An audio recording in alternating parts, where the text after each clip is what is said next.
ठीक है, तो आगे बढ़ते हैं।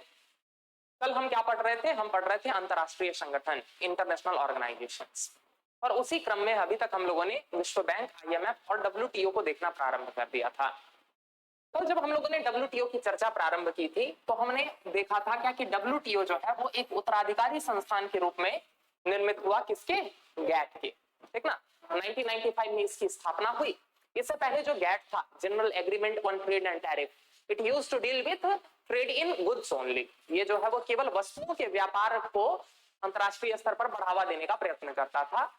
लेकिन फिर कालांतर में सेवाओं की मांग उठने लग गई, क्या कि सेवाओं के भी मुक्त व्यापार को, या फिर जो है बिना किसी रिस्ट्रिक्शन के, बिना किसी गतिरोध के जो है वो अंतरराष्ट्रीय व्यापार को बढ़ावा दिया जाए।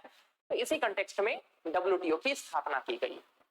आर्थर डंकन, ठीक ना, गैट के जो है वो DG थे, उनको ये जिम्मेदारी दी गई कि WTO का ब्लूप्रिंट तैयार करो। डंकन प्रस्ताव आया और अंतिम गैट के DG और WTO के पहले DG कौन बने? Peter Sutherland. वर्तमान में यदि हम बात करें तो WTO के 164 सदस्य देश हैं, जिसमें से अंतिम सदस्य देश जो बना है वो कौन था? अफगानिस्तान था। ठीक है, भारत जो है वो गैट का भी संस्थापक सदस्य था और WTO का भी संस्थापक सदस्य था, यानी कि बिल्कुल 1947 में जब गैट साइन हुआ था उस टाइम भी भारत उसका सदस्य था, और वर्तमान में मतलब 1995 में जब WTO का भी पर भी हस्ताक्षर हुआ तब भी भारत उसका सदस्य था। तो भारत जो है वो इसका जो है वो संस्थापक सदस्य हमेशा से रहा है। यदि हम वर्तमान में बात करें तो वर्तमान में WTO के डायरेक्टर जनरल कौन है? नगोजी ओकोंजो-इवेला, ठीक ना, जो कि नाइजीरिया की एक महिला है। वो पहली अफ्रीकन है और पहली महिला है जो इस पद तक पहुंची है। यहां तक पहले पिछली क्लास में मैंने आपको बता दिया था।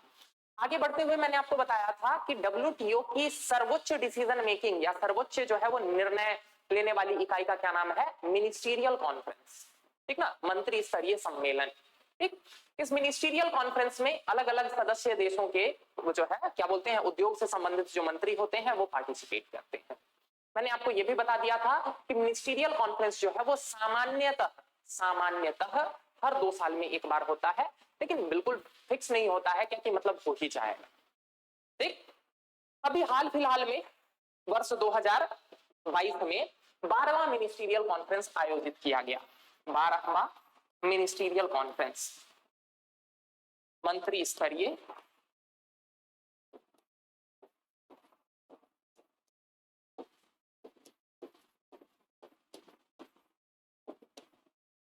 सम्मेलन आयोजित किया गया। यहां तक बात समझ में आ रही? 12वां मंत्री स्तरीय सम्मेलन आयोजित किया गया। आपको बता दूं, initially it was to be organised in Nur Sultan. इसे कहां ऑर्गेनाइज करना था? नूर सुल्तान में, जो कि कजाकिस्तान की राजधानी थी। कजाकिस्तान की राजधानी थी, यहां पर इसका आयोजन होना था साल 2020 में। ठीक ना, साल 2020 में नूर सुल्तान में इसका आयोजन होने वाला था, परंतु थैंक्स टू कोविड-19, कोरोना के कारण जो है वो इसे पोस्टपोन कर दिया गया। पहले इसको 1 साल पोस्टपोन किया गया, लेकिन फिर 2021 में जब ओमिक्रॉन वेरिएंट जो है वो फिर से फैल गया तो इसको दोबारा पोस्टपोन कर दिया गया, and finally it was held at Geneva, Switzerland.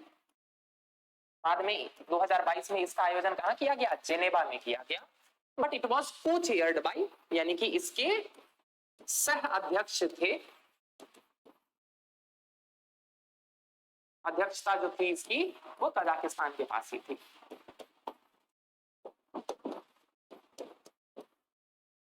ये बात समझ में आया? ये पॉइंट समझ में आया?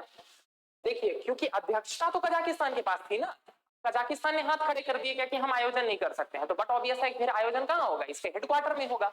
तो जेनेवा स्विट्जरलैंड में ही हो गया इसका आयोजन, हेडक्वार्टर तो जेनेवा स्विट्जरलैंड में ही है ना, तो हेडक्वार्टर में ही आयोजन हुआ, लेकिन अध्यक्षता जो थी वो कजाकिस्तान के पास थी। ठीक ना, ये देखिए आपको इमेजेस में दिखाता हूं।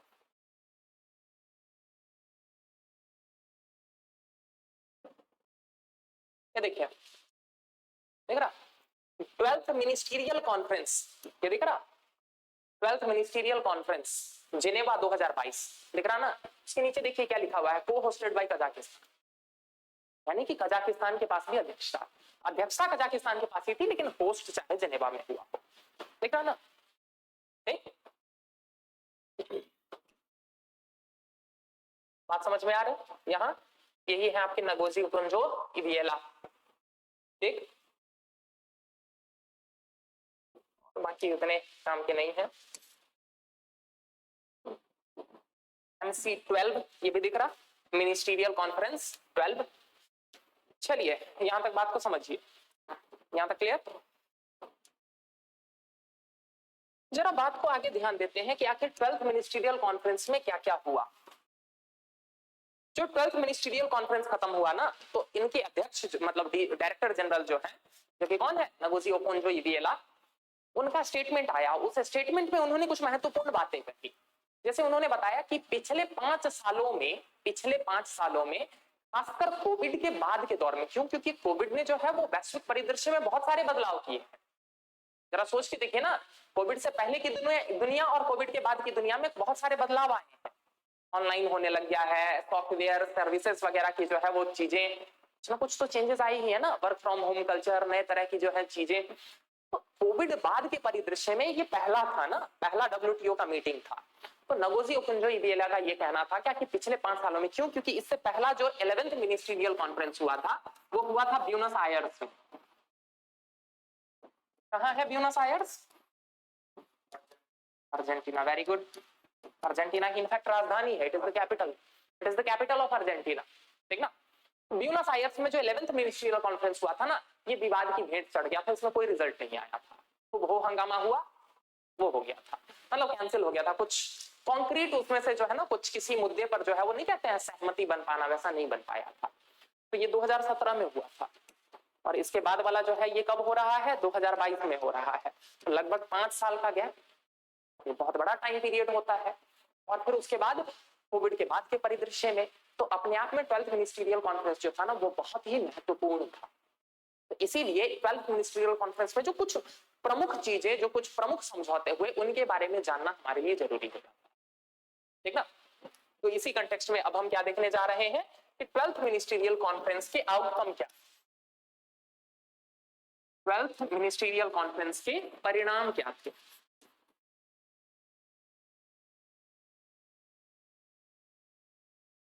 सबसे पहले परिणाम की बात करें, कोविड-19 अभी भी जो है कहीं ना कहीं जो है वो सर उठाते रहता है। तो इस मतलब मिनिस्ट्रियल कॉन्फ्रेंस में इस बारे में चर्चा की गई कि जितने भी सदस्य देश हैं वो अगले 5 साल तक कोविड के टीकों पर, कोविड-19 के वैक्सीन पर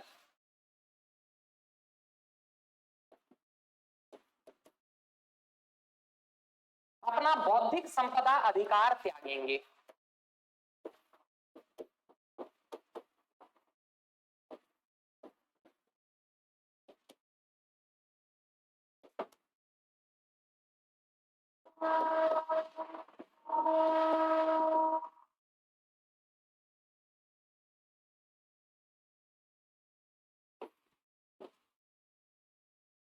आज की ही क्लास में पहुंचेंगे तब बताऊंगा बौद्धिक संपदा क्या होता है। बौद्धिक संपदा का मतलब होता है कि यदि मैंने अपना दिमाग लगाकर कोई चीज बनाया है तो उस चीज पर मुझे अधिकार होना चाहिए, मुझे उस पर पेटेंट मिलना चाहिए, नहीं तो फिर कोई क्यों इतना मेहनत करे। अब जरा सोच के देखिए ना कि मैंने इतना रिसर्च किया, इतना सारा शोध किया, इतना अपना टाइम वेस्ट किया, इतना अपना पैसा खर्च किया, और ये सब पैसा मेहनत लगा के मैंने एक दवाई बनाई, और मैंने दवाई बनाई, कल पता चले कोई और भी वो मेरा वाला फॉर्मूला चुरा के दवाई बनाने लग गया, तो मैं क्यों ऐसा करूंगा।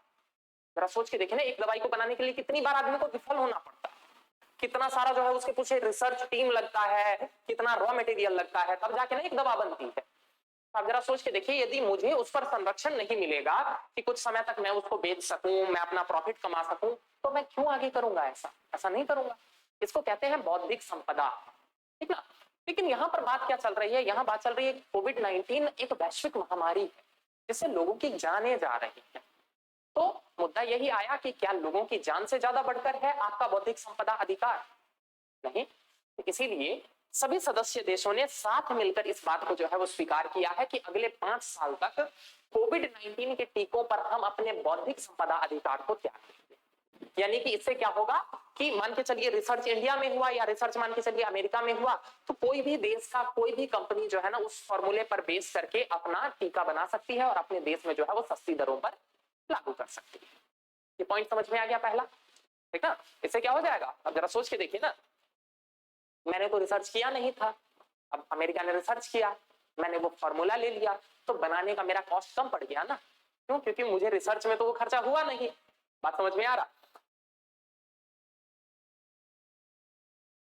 तो इससे क्या होगा, सस्ती दरों पर कोविड 19 के टीकों की आपूर्ति हो पाए। पहला तो उद्देश्य महत्वपूर्ण समझौता। दूसरा महत्वपूर्ण समझौता क्या है? दूसरा महत्वपूर्ण समझौता जो इसके अंतर्गत हुआ वो ये था कि 2022 से ही हम देख रहे हैं क्या कि कोविड 19 और उसके बाद जो है वो रशिया यूक्रेन वॉर, ठीक है ना। तो रशिया यूक्रेन वॉर चल रहा है, कोविड 19 का इंपैक्ट चल रहा है, और भी देश के विश्व के कई सारे क्षेत्रों में जो है वो कुछ ना कुछ तनाव वगैरह चल रहे हैं, जिसके कारण क्या है कि खाद्य पदार्थों का उत्पादन जो है वो प्रभावित हो रहा है। आपको पता है ना, यूक्रेन जो है वो गेहूं का जो है वो बहुत बड़ा निर्यातक हुआ करता था, ठीक है। अब सिंपल सी बात है, अब खेत में वहां गेहूं थोड़ी मिल रहा है, खेत में तो मिसाइल मिल रहा है, बॉम्ब मिल रहा है। बात समझ में आया? तो सिंपल सी बात है। तो इसके कारण क्या हो रहा है, ग्लोबल फूड सप्लाई चेन, वैश्विक खाद्य आपूर्ति श्रृंखला जो है वो प्रभावित हो रही है।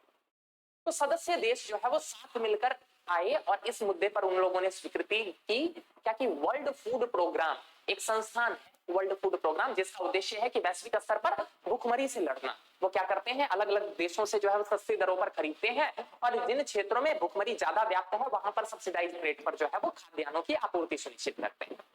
वर्ल्ड फूड प्रोग्राम, विश्व खाद्य संगठन, मतलब प्रोग्राम, कार्यक्रम, उसके अंतर्गत तो सारे सदस्य देशों ने स्वीकृति ली है या फिर सहमति व्यक्त की कि हम वर्ल्ड फूड प्रोग्राम के अंतर्गत जो है वो सरप्लस देते रहेंगे और हम उसको रोकेंगे, उसमें जो है वो हम निर्यात शुल्क या शुल्क वगैरह नहीं बढ़ाएंगे, नहीं तो फिर वैश्विक स्तर पर भुखमरी बहुत ज्यादा बढ़ जाएगी। ये भी बात समझ में आया? तो दूसरा पॉइंट क्या था कि विश्व खाद्य कार्यक्रम,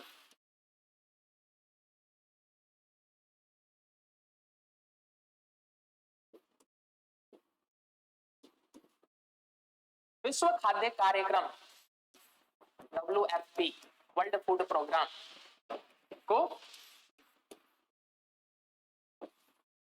खाद्य पदार्थों की आपूर्ति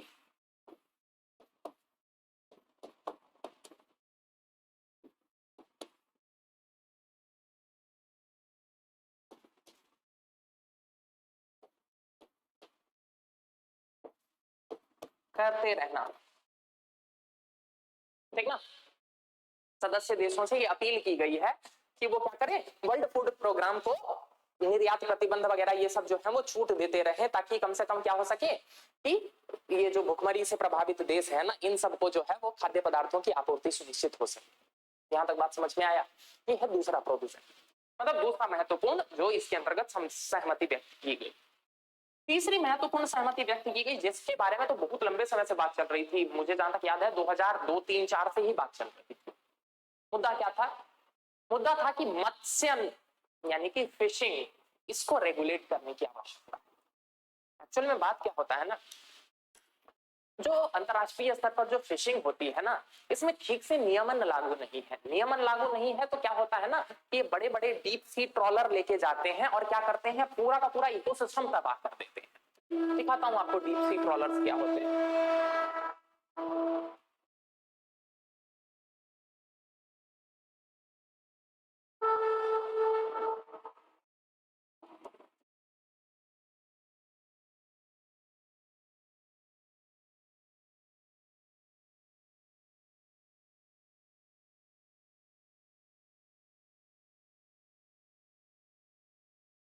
ये देखिए, ये होते हैं डीप सी ट्रॉलर्स। कोई सही इमेज क्लियर नहीं दिखा रहा,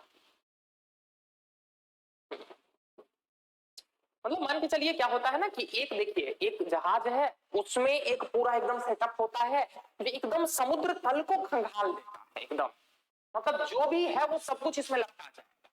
जरा सोच के देखिए, इसने बटोर तो लिया सब कुछ, लेकिन इसको काम क्या है, काम का क्या है, इसके काम की तो केवल मछलियां थी। तो ये क्या करेगा, अब उसमें जो बाकी जीव जंतु फंस गए थे उन सबको निकाल निकाल के फेंक देगा, फेंक देगा। एक बात बताइए, वहां पर समुद्र में जो है वो थे, क्या बोलते हैं उसको, तो वो क्या बोलते हैं, कोरल रीफ। सुना है कोरल रीफ? कोरल रीफ ही नहीं जानते?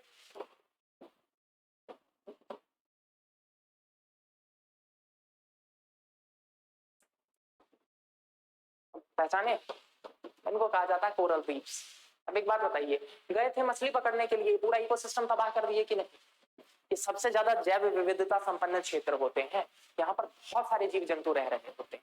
लेकिन एक बात बताइए, आपने तो बटोर दिया एकदम नीचे से, अब इसमें क्या होगा, ये भी बर्बाद हो गए।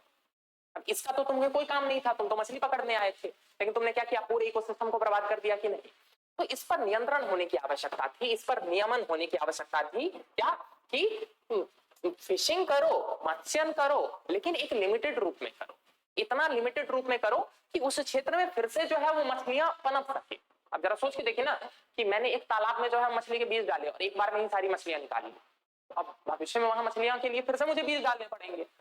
इसलिए इतना तो हमें भी पता है ना कि कुछ मछलियां निकाली जाती है, बाकी छोड़ दिया जाता है, ताकि फिर से जो है वो आगे और फल फूल सके। तो इस पर जो है वो एक एग्रीमेंट साइन किया गया, क्या कि मत्स्यन का नियमन किया जाना चाहिए, नहीं तो इससे जैव विविधता से संबंधित जो है वो समस्याएं उत्पन्न हो सकती है, क्योंकि पूरी इकोसिस्टम ही तबाह हो जाएगी। ठीक ना? मत्स्यन का नियमन करने की आवश्यकता है। ठीक ना? सभी सदस्य देश जो हैं वो इस पर भी राजी हुए। हालांकि भारत ने इसमें भी कुछ छूटें प्राप्त कर ली है।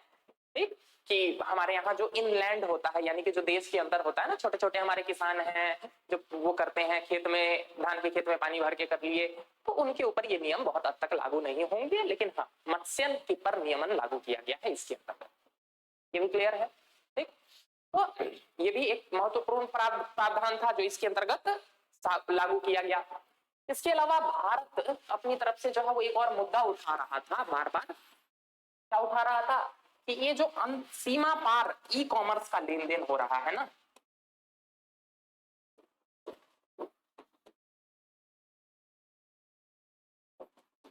सीमा पार ई कॉमर्स का क्या मतलब है कि मान के चलिए मैंने अमेजोन से ऑर्डर किया और मैं क्या कर रहा हूं, कनाडा से जूता मंगा रहा हूं, या मान के चलिए मैं कहां कर रहा हूं, मैं यूरोप से जो है वो जैकेट मंगा रहा हूं। तो ये सीमा पार ई कॉमर्स हो गया ना, बात समझ में आ रहा?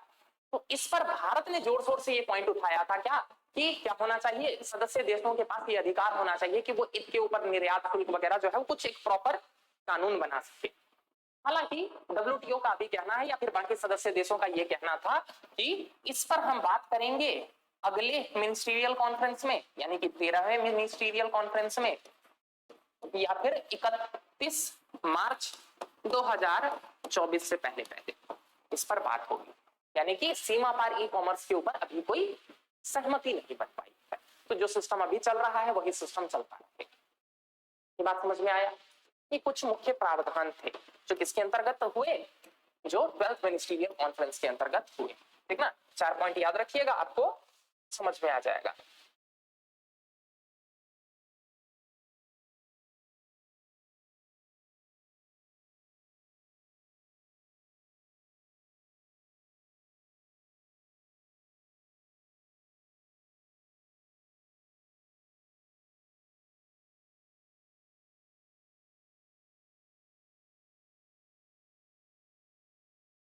देखिए WTO official website, world trade organization, 12th ministerial conference हुआ ना 12 से लेकर 17 जून 2022 के बीच में।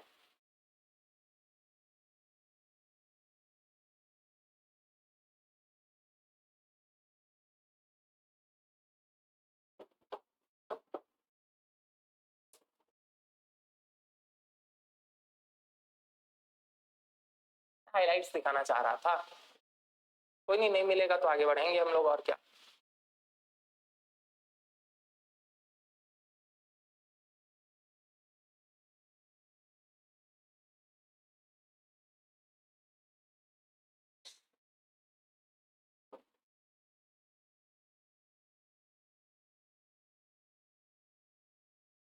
अच्छा रुकिए, कोई न्यूज़पेपर में खोज देता हूँ ना, न्यूज़पेपर तो पता नहीं निकालेंगे ना शॉर्ट फॉर्म।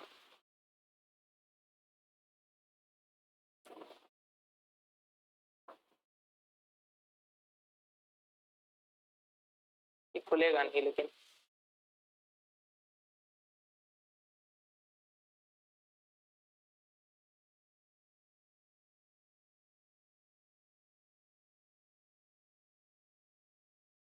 ले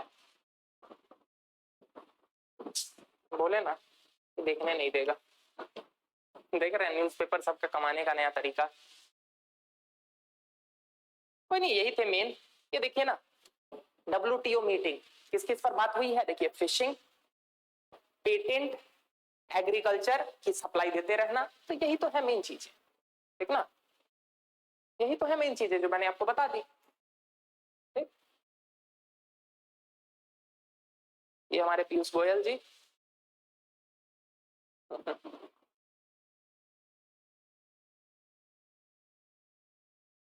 ये देखिए, फिशिंग सेक्टर क्या बोला गया है? इलीगल और अनरेगुलेटेड, ये देख रहा है, अनरिपोर्टेड फिशिंग एक्टिविटीज, ठीक ना? इस पर जो है वो काम करना है, अनरेगुलेटेड, यानी कि इस पर नियंत्रण लाने की आवश्यकता है। यहां तक बात समझ में आ रहा? ठीक, पहला पॉइंट दिखा, पेटेंट वेवर ऑन कोविड-19 वैक्सीन, यानी कि इस पर जो पेटेंट था उसको वेव ऑफ कर दिया गया, समाप्त कर दिया गया। दिख रहा ना? ये दिख रहा?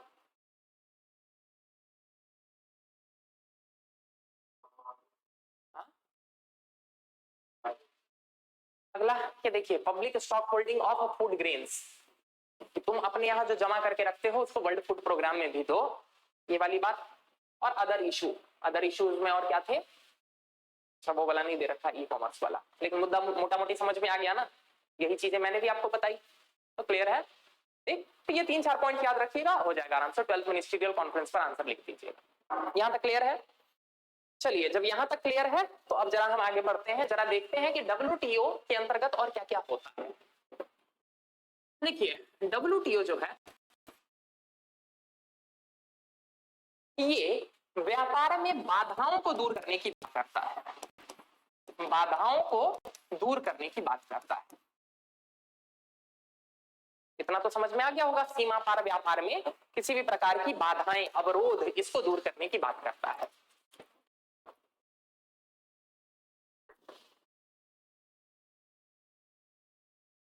अंतरराष्ट्रीय व्यापार में जो बाधाएं होती है ना, वो 2 प्रकार की होती है। पहले को हम कहते हैं शुल्क आधारित बाधा,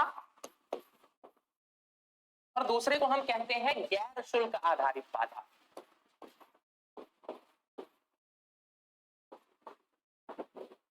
बात समझ में आ रहा? 2 तरह की बाधाएं होती हैं। पहले को हम कह रहे हैं शुल्क आधारित बाधा, और दूसरे को हम कह रहे हैं गैर शुल्क आधारित बाधा।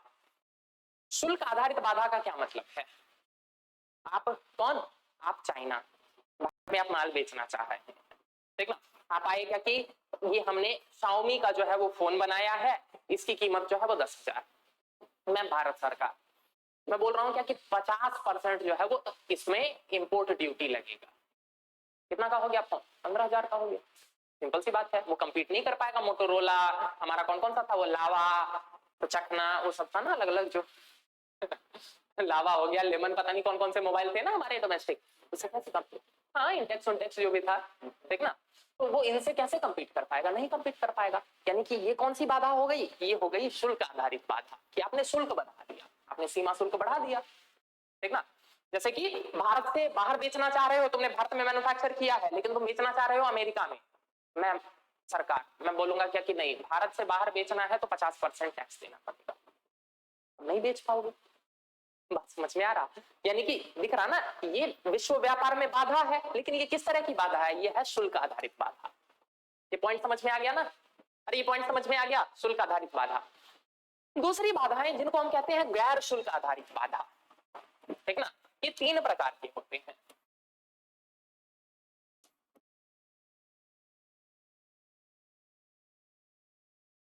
पहले को हम कहते हैं मात्रात्मक बाधा, या फिर हम इसको कहते हैं कोटा।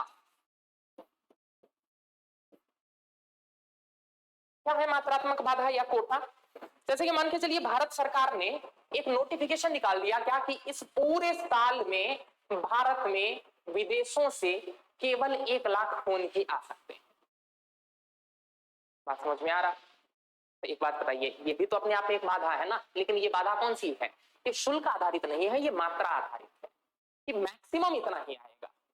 अब जरा सोच के देखिए ना, मान के चलिए क्या कि Xiaomi, एप्पल सब मिलके जो है वो और ज्यादा भारत में डालना चाह रहे हो, भारत में और ज्यादा डिमांड हो, लेकिन सरकार ने जो है वो मात्रात्मक गतिरोध लगा रखा है, तो इससे ज्यादा, ठीक ना। ऐसा सरकारें करती है अपने डोमेस्टिक प्रोड्यूसर को संरक्षण देने के लिए।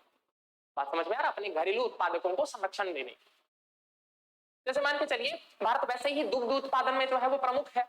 अब भारत सरकार ने ये बोल दिया क्या कि बाहर से जो डेयरी प्रोडक्ट आ रहे हैं, जो मिल्क पाउडर आ रहे हैं, वो साल भर में जो है वो 1 टन से ज्यादा नहीं आएगा।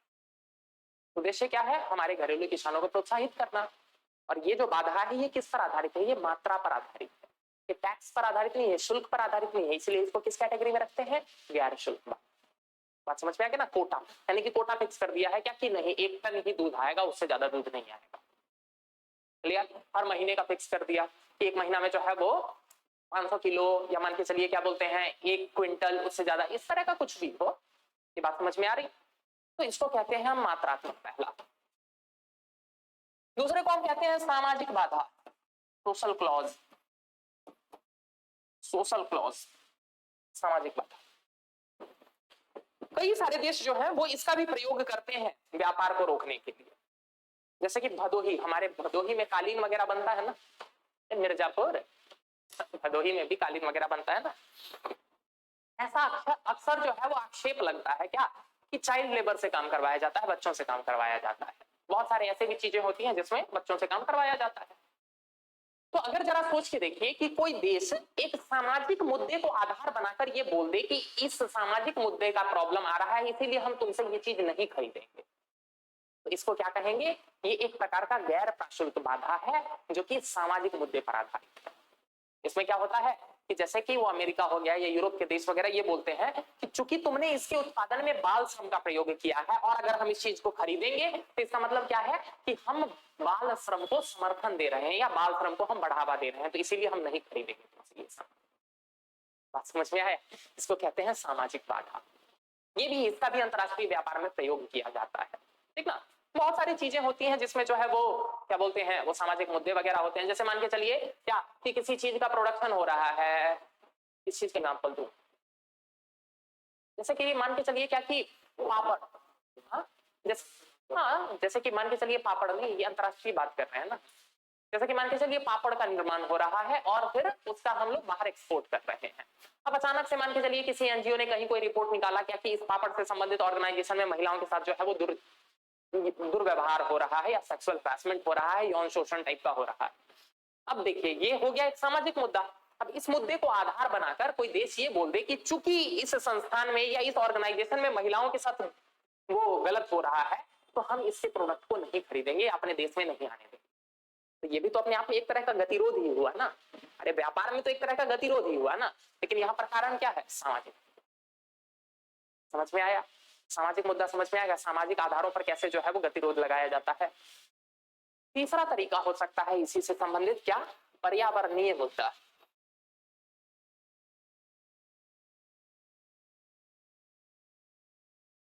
इसको कहते हैं इन्वायरमेंटल क्लॉज। यानी कि जब कोई देश ये बोल दे कि चूंकि तुमने इसके उत्पादन में बहुत ज्यादा प्रदूषण किया है जिससे पर्यावरण को नुकसान हो रहा है, तो हम इस चीज को नहीं खरीदेंगे। क्यों, क्योंकि अगर हम इस चीज को खरीदेंगे तो तुम और बनाओगे और ज्यादा प्रदूषित करोगे। बात समझ में आ रहा। या फिर मान के चलिए तुमने इस चीज के निर्माण में जो है वो जरूरत से ज्यादा भौम जल का प्रयोग किया है, तो तुम जल संसाधनों को खराब कर रहे हो या उसका जो है वो जरूरत से ज्यादा दोहन कर रहे हो, तो हम इस चीज को नहीं खरीदेंगे। बात समझ में आ रहा। जब इन मुद्दों को आधार बनाकर, पर्यावरणीय मुद्दों को आधार बनाकर, या फिर ये बोल देंगे क्या कि तुमने इस चीज के निर्माण में जो है ना वो क्या किया है, जैव विविधता का हनन किया है या जैव विविधता को नष्ट किया है। जैसे कि मछली, ठीक ना। जैसे कि मान के चलिए भारत में मछली का उत्पादन हुआ और हम एक्सपोर्ट करने गए, तो हम क्या बोलते हैं, ब्रिटेन ने ये बोल दिया क्या कि तुम्हारे यहाँ जो मत्स्यन होता है ना वो बहुत ही अनरेगुलेटेड तरीके से होता है, तुम लोग जितना निकालते हो उससे ज्यादा बर्बाद कर देते हो जैव विविधता को, तो हम तुमसे मछली नहीं खरीदेंगे। ये कौन सा क्लॉज हो गया, हो गया पर्यावरणीय क्लॉज। बात समझ में आया।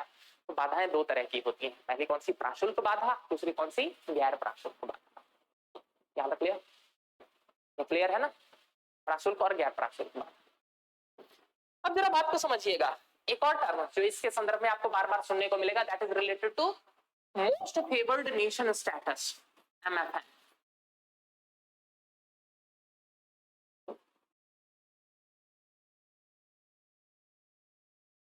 देखिएगा जब भी भारत पाकिस्तान के बीच में तनाव होता है ना, भारत में सबसे ज्यादा हल्ला इसी पर होने लग जाता है कि पाकिस्तान से मोस्ट फेवर्ड नेशन का दर्जा छीन लो, भारत से मोस्ट फेवर्ड नेशन का दर्जा छीन लो। ठीक ना, गौर कीजिएगा, अभी तक आपने ध्यान नहीं दिया होगा क्योंकि आपको ये टर्म नहीं पता था। अब देखिएगा, ध्यान दीजिएगा, आपको ये बार बार दिखेगा। मोस्ट फेवर्ड नेशन एक्चुअल में बात क्या है? एक्चुअली बताऊं आपको, इट इज अ मिसनॉमर। ये जो है वो एक गलत नामकरण है। मोस्ट फेवर्ड नेशन का लिटरल मीनिंग क्या होता है कि वो देश जिसको तुम सबसे ज्यादा फेवर कर रहे हो, तो यही ना। हाँ, लेकिन मोस्ट फेवर्ड नेशन का दर्जा का क्या मतलब होता है? डब्ल्यूटीओ के अंतर्गत ऐसा कहा गया है, ऐसी व्यवस्था है कि हर सदस्य देश अन्य सभी देशों को, अन्य सभी सदस्य देशों को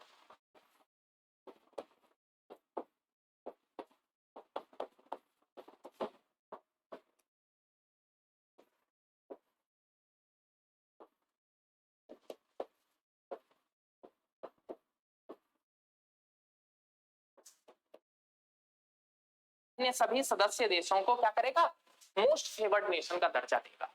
मतलब क्या है कि उसके लिए सभी फेवर्ड हैं, यानी कि किसी के साथ व्यापार में किसी भी प्रकार का भेदभाव नहीं करेगा, तो एमएफएन का स्टेटस देगा।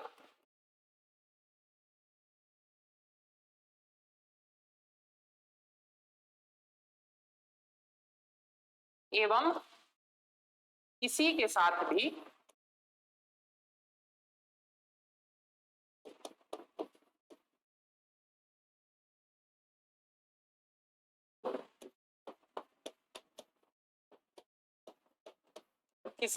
भी अंतरराष्ट्रीय व्यापार में भेदभाव नहीं करेगा।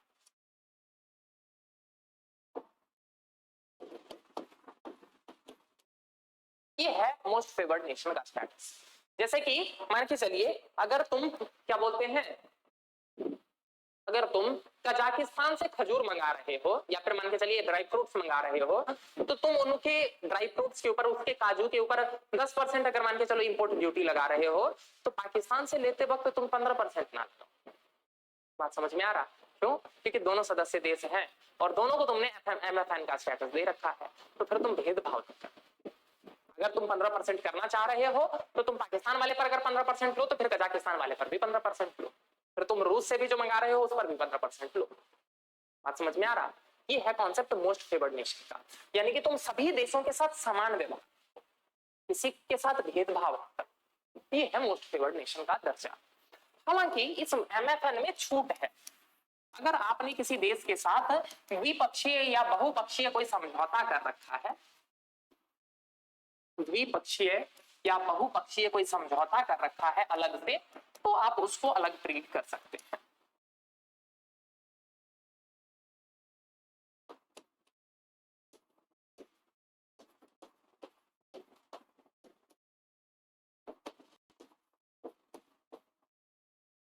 तो उसके साथ विशिष्ट व्यवहार कर सकते हैं।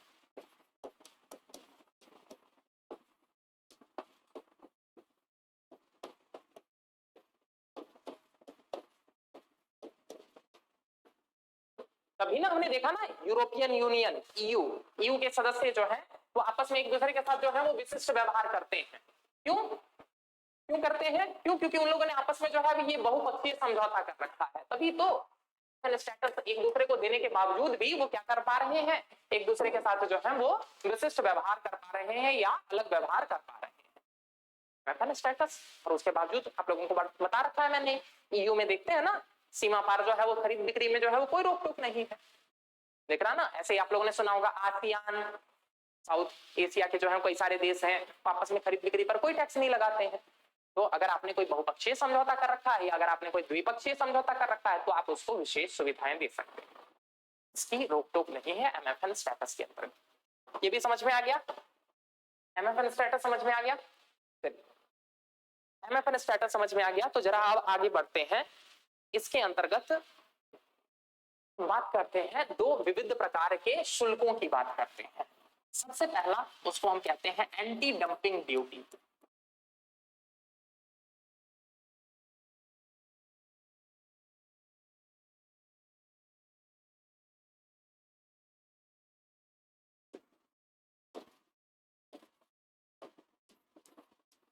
एंटी डंपिंग ड्यूटी, यानी कि डंपिंग के खिलाफ जो शुल्क लगाया जाता है उसको हम क्या कहेंगे, एंटी डंपिंग ड्यूटी। ठीक ना, डंपिंग के खिलाफ, एंटी का मतलब क्या होता है, एंटी का मतलब होता है जो उसको रोकने के लिए।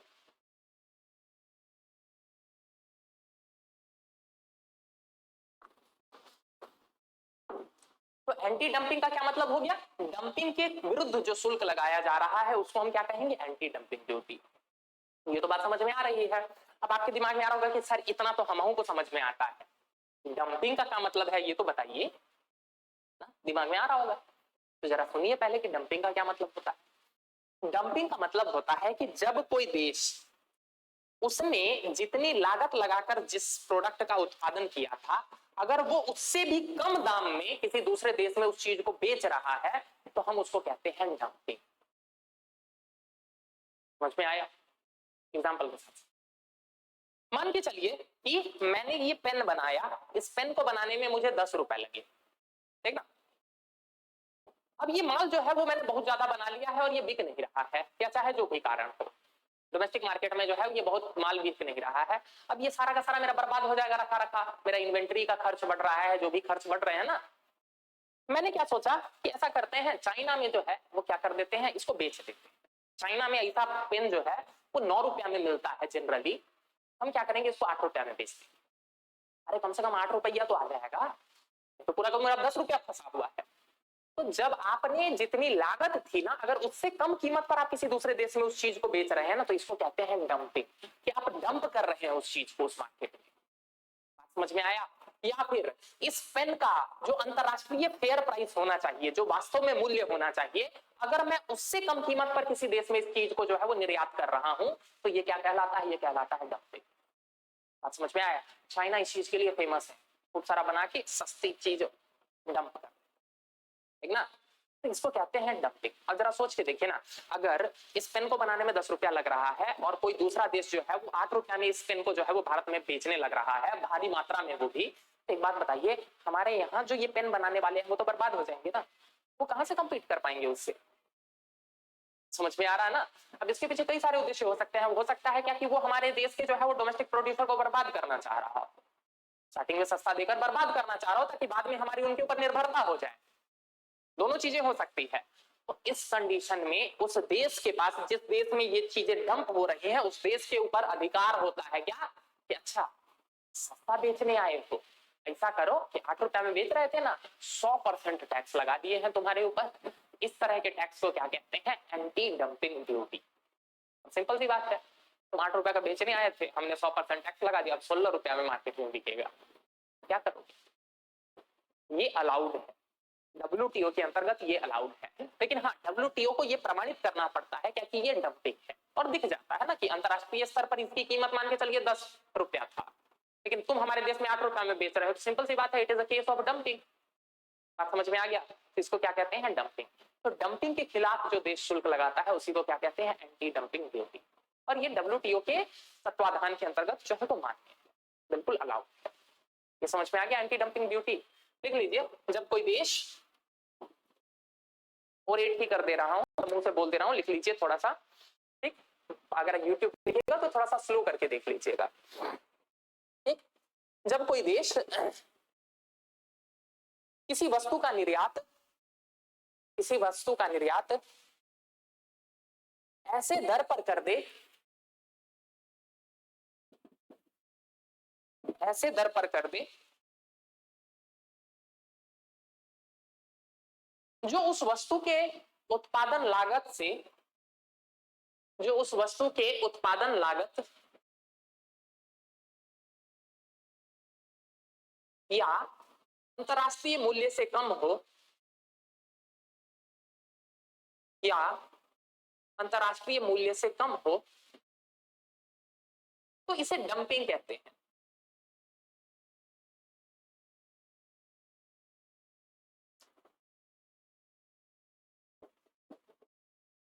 डंपिंग का घरेलू उद्यमों पर, डंपिंग का घरेलू उद्यमों पर नकारात्मक प्रभाव पड़ता है।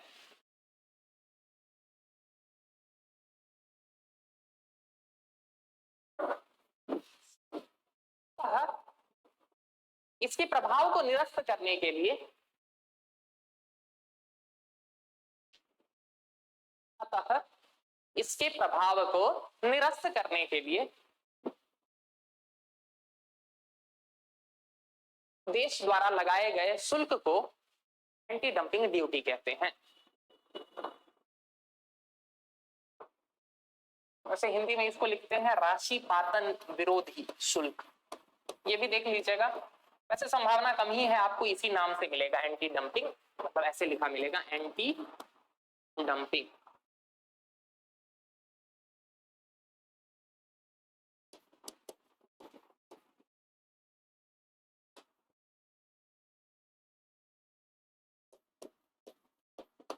राशि पातन विरोधी शुल्क,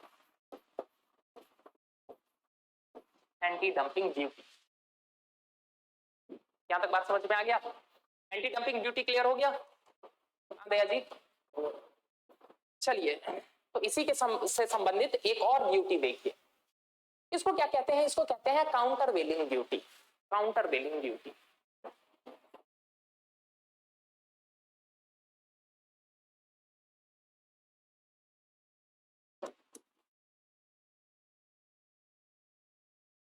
काउंटर वेलिंग ड्यूटी क्या है? काउंटर वेलिंग ड्यूटी, काउंटर वेलिंग ड्यूटी का सिंपल सा क्या मतलब है कि जब कोई देश अपने निर्यातकों को घरेलू परिधान प्रदान करे, घरेलू समर्थन प्रदान करे, तो जरा सोच के देखिए इसके कारण क्या हो जाएगा? अंतरराष्ट्रीय बाजार में उसकी कीमतें कम हो जाएंगी कि नहीं? इस चीज को समझिए, सिंपली बताता हूं कैसे। मान के चलिए इंडिया है और कोई दूसरा देश मान ले ब्रिटेन है, मान के चलते हैं, ठीक है। दोनों जगह जो है वो गेहूं का उत्पादन हो रहा है, ठीक। इंडिया में गेहूं का उत्पादन हो रहा है तो बीज खरीदने में मान के चलिए 2 रुपया लगा, 2 रुपया का बीज, ठीक। 1 रुपया जो है वो सिंचाई वगैरह में खर्च हुआ, ऑन एन एवरेज, बस औसतन ले रहा हूं बस समझने के लिए, ठीक। मान के चलिए 1 रुपया का जो है वो उसमें जो है वो कीटनाशक वगैरह का छिड़काव हुआ, 2 रुपया का मान के चलिए उसमें उर्वरक वगैरह पड़ा, खाद वगैरह पड़ा, 3 रुपया जो है उसके कटाई उटाई में जो है वो लगा पूरा, ठीक ना। कितना हो गया? 2 2 4 2 6 3 9, मतलब सारा प्राइस जो है वो ले लीजिए, यानी कि 9 रुपया इसको उगाने में लगा पूरा, ठीक ना। और अंतरराष्ट्रीय बाजार में ये बेच रहा है आराम से 12 रुपए में, इतना तो बेच सकते हैं, 3 रुपया का मार्जिन, प्रॉफिट मार्जिन। 9 रुपया हमें पूरे उगाने का खर्च हुआ और 12 रुपया में हम बेच रहे हैं, ठीक है। अब देखिए ब्रिटेन भी लगभग तो ऐसा ही पड़ेगा, लगभग आसपास उसका भी ऐसा ही खर्च पड़ेगा, लेकिन मान के चलिए ब्रिटेन की सरकार ने क्या किया, उसने बोला क्या कि हम बीज पर सब्सिडी देते हैं, लेकिन बीज का प्राइस हो गया 0। उसने बोला क्या कि हम पैसा ही नहीं लेंगे, हम फ्री में दे देते हैं बीज, 0, ठीक। ठीक है, मान के चलिए सिंचाई आपने खुद किया, ठीक ना। उसने बोला क्या कि कीटनाशक भी चलो तुम खुद करो, फिर उसने बोला क्या कि उर्वरक जो है वो तुम अपने जेब से ना खरीदो, हम सब्सिडी दे देंगे तुमको 50% सब्सिडी। एक बात बताइए, 2 रुपया की जगह 1 रुपया पड़ा, ठीक ना। उसने बोला आगे क्या कि बाकी जो है वो तुम अपने खर्चे लगाओ। अब एक बात बताइए, इसको कितना टोटल खर्च पड़ा? इसको 6 रुपया,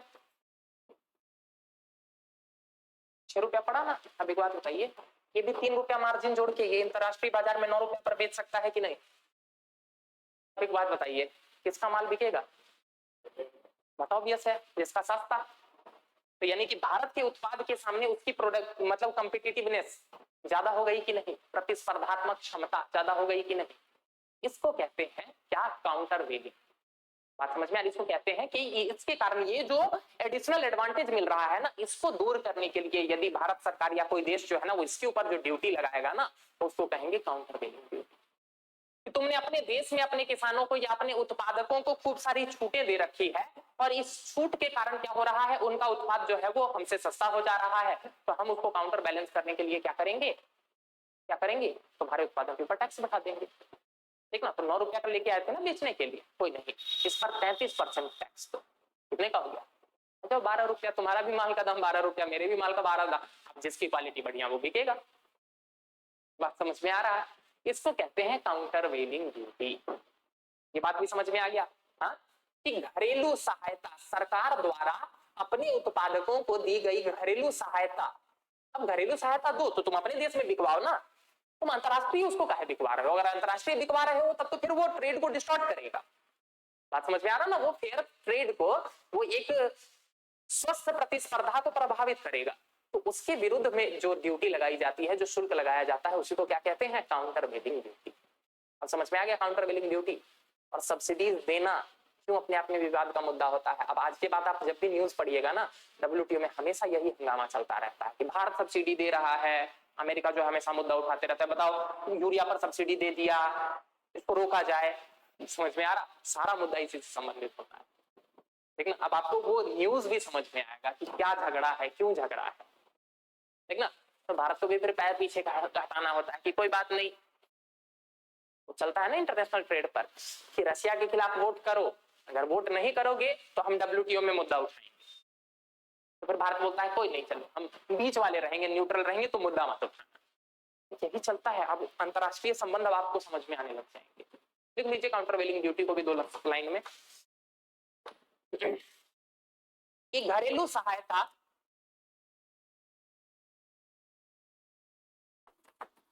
या सब्सिडी के कारण किसी देश के निर्यातक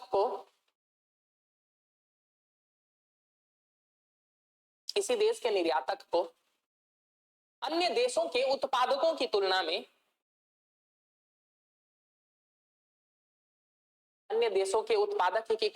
में अतिरिक्त लाभ मिल जाता है।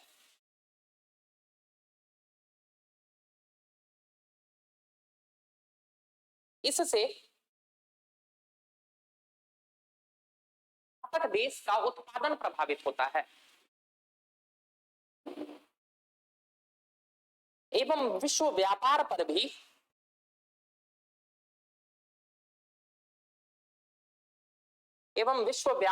भी नकारात्मक प्रभाव उत्पन्न होता है।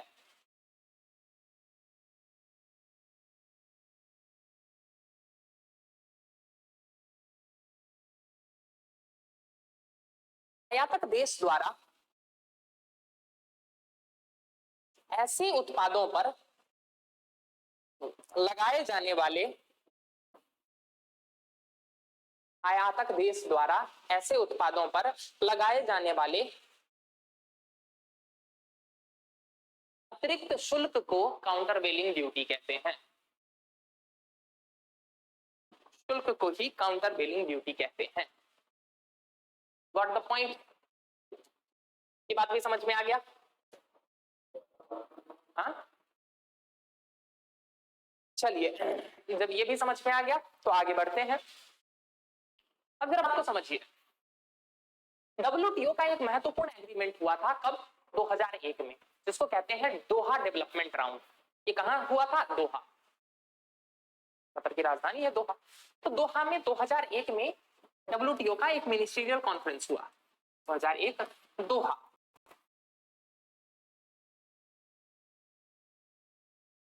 ठीक, इस दोहा में जो है वो कुछ प्रमुख जो है वो एग्रीमेंट साइन हुए। इन एग्रीमेंट में से एक प्रमुख एग्रीमेंट का नाम था एओए। एओए क्या है इसका full form? Agreement on agriculture.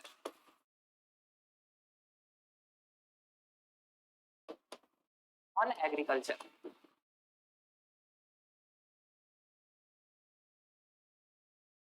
यानी कि कृषि पर एग्रीमेंट, कृषि पर समझौता। ये समझौता साइन हुआ कहां? दोहा डेवलपमेंट राउंड। याद रखिएगा, बहुत इंपॉर्टेंट राउंड है ये 2001 में, ठीक ना? इस एओए के अंतर्गत क्या किया गया? इस एओए के अंतर्गत ही बात की गई किसकी? कि किस हद तक जो है वो कोई देश अपने उत्पादकों को, अपने किसानों को जो है वो घरेलू सहायता देगा। तो यानी कि इसके अंतर्गत बात की गई, एओए के अंतर्गत बात की गई घरेलू सहायता की।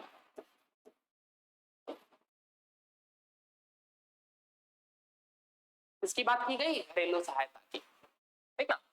इस घरेलू सहायता में चर्चा आती है किसकी? किसकी चर्चा आती है? ट्रैफिक लाइट की। ऐसा ही होता है ना ट्रैफिक लाइट, ठीक? इसमें तीन तरह के सब्सिडी की बात आती है। सबसे पहले को बोलते हैं amber box subsidy. Amber box subsidy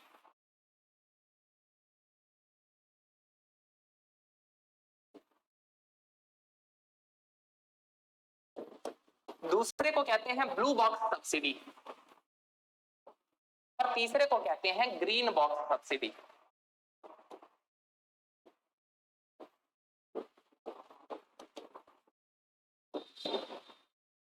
बात समझ में आ रहा? देख रहे हैं, रेड बॉक्स नहीं है, यानी कि सब्सिडी को बिल्कुल समाप्त करने की तो बात ही नहीं की गई है, नहीं तो फिर रेड बॉक्स होता। तो सब्सिडी को बिल्कुल समाप्त करने की बात नहीं की गई है, लिमिट में लाने की बात की गई है, तभी तो रेड से थोड़ा सा कम होता है ना। एम्बर का मतलब होता है वो थोड़ा केसरिया रंग, ठीक ना, ठीक ना, तो केसरिया रंग, तो एम्बर बॉक्स की बात की गई है। क्या है मतलब, जरा बात को समझिएगा। एम्बर बॉक्स सब्सिडी,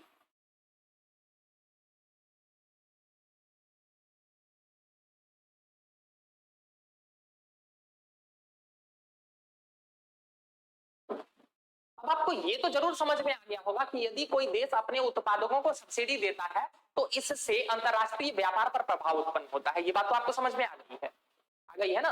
तो एम्बर बॉक्स सब्सिडी के अंतर्गत ये कहा गया क्या कि किसानों को उत्पादन की प्रक्रिया में यदि किसी भी प्रकार की सब्सिडी दी जाती है तो इससे क्या होता है, अंतरराष्ट्रीय स्तर पर व्यापार पर प्रभाव उत्पन्न होता है। ये बात तो समझ में आ गई।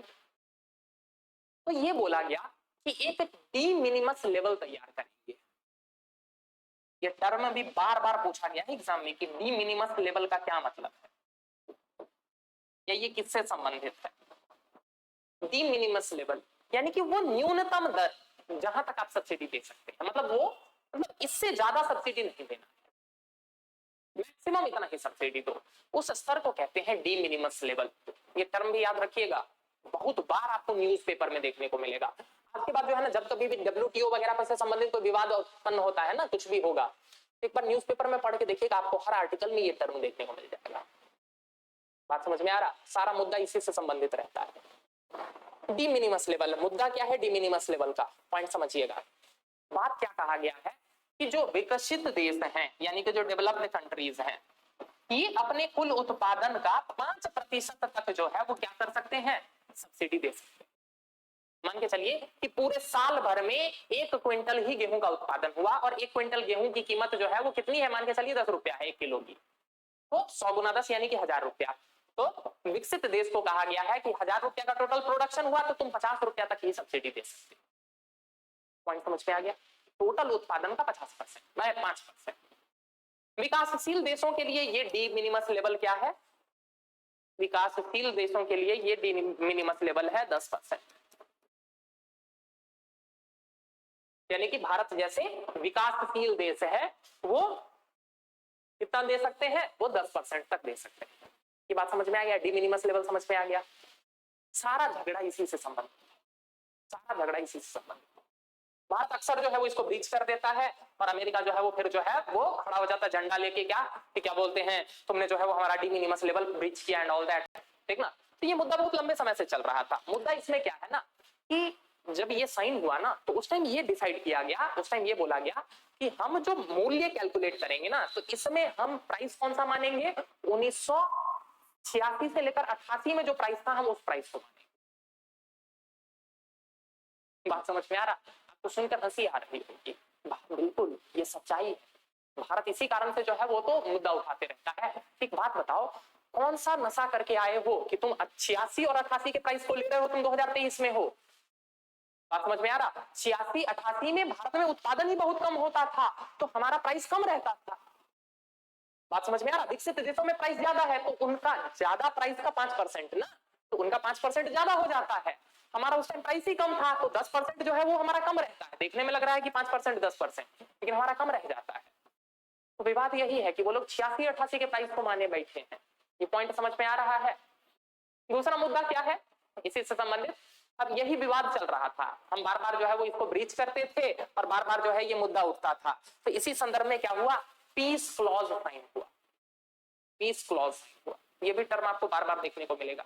पीस क्लॉज में क्या कहा गया कि अगले कुछ सालों तक जब तक ये मुद्दा क्लियर नहीं होता है, क्या कि क्या मतलब इस मुद्दे पर बात ना कर खत्म होता है कि 1986 के 88 के लेवल को ही रखा जाए या 2000 मतलब अभी के करंट के लेवल को लाया जाए, तब तक जो है तो इस मुद्दे को नहीं उठाओगे। इसी को क्या कहते हैं, पीस क्लॉज, यानी कि तब तक चुप्पी बनाए रखो, ठीक ना। या तो फिर मुद्दा डील करो बैठ के हमारे साथ, मुद्दा तुम डील करना नहीं चाह रहे हो तो फिर तुम मुद्दा मत उठाना। बात समझ में आ रहा? ठीक, तो इसीलिए क्या किया गया, फिर पीस क्लॉज साइन हुआ। लेकिन अक्सर अभी भी क्या होता है, पीस क्लॉज का भी जो है वो टाइम पर आगे निकल चुका है। अक्सर जो है वो आपको इस मुद्दे को लेकर जो है वो विवाद देखने को मिलता है। दिखाता हूं आपको न्यूज में।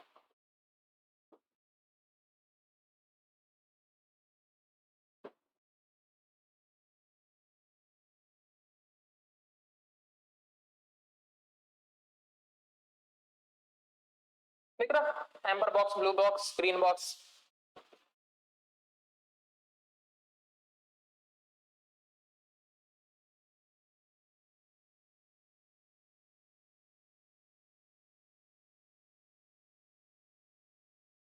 देख रहा,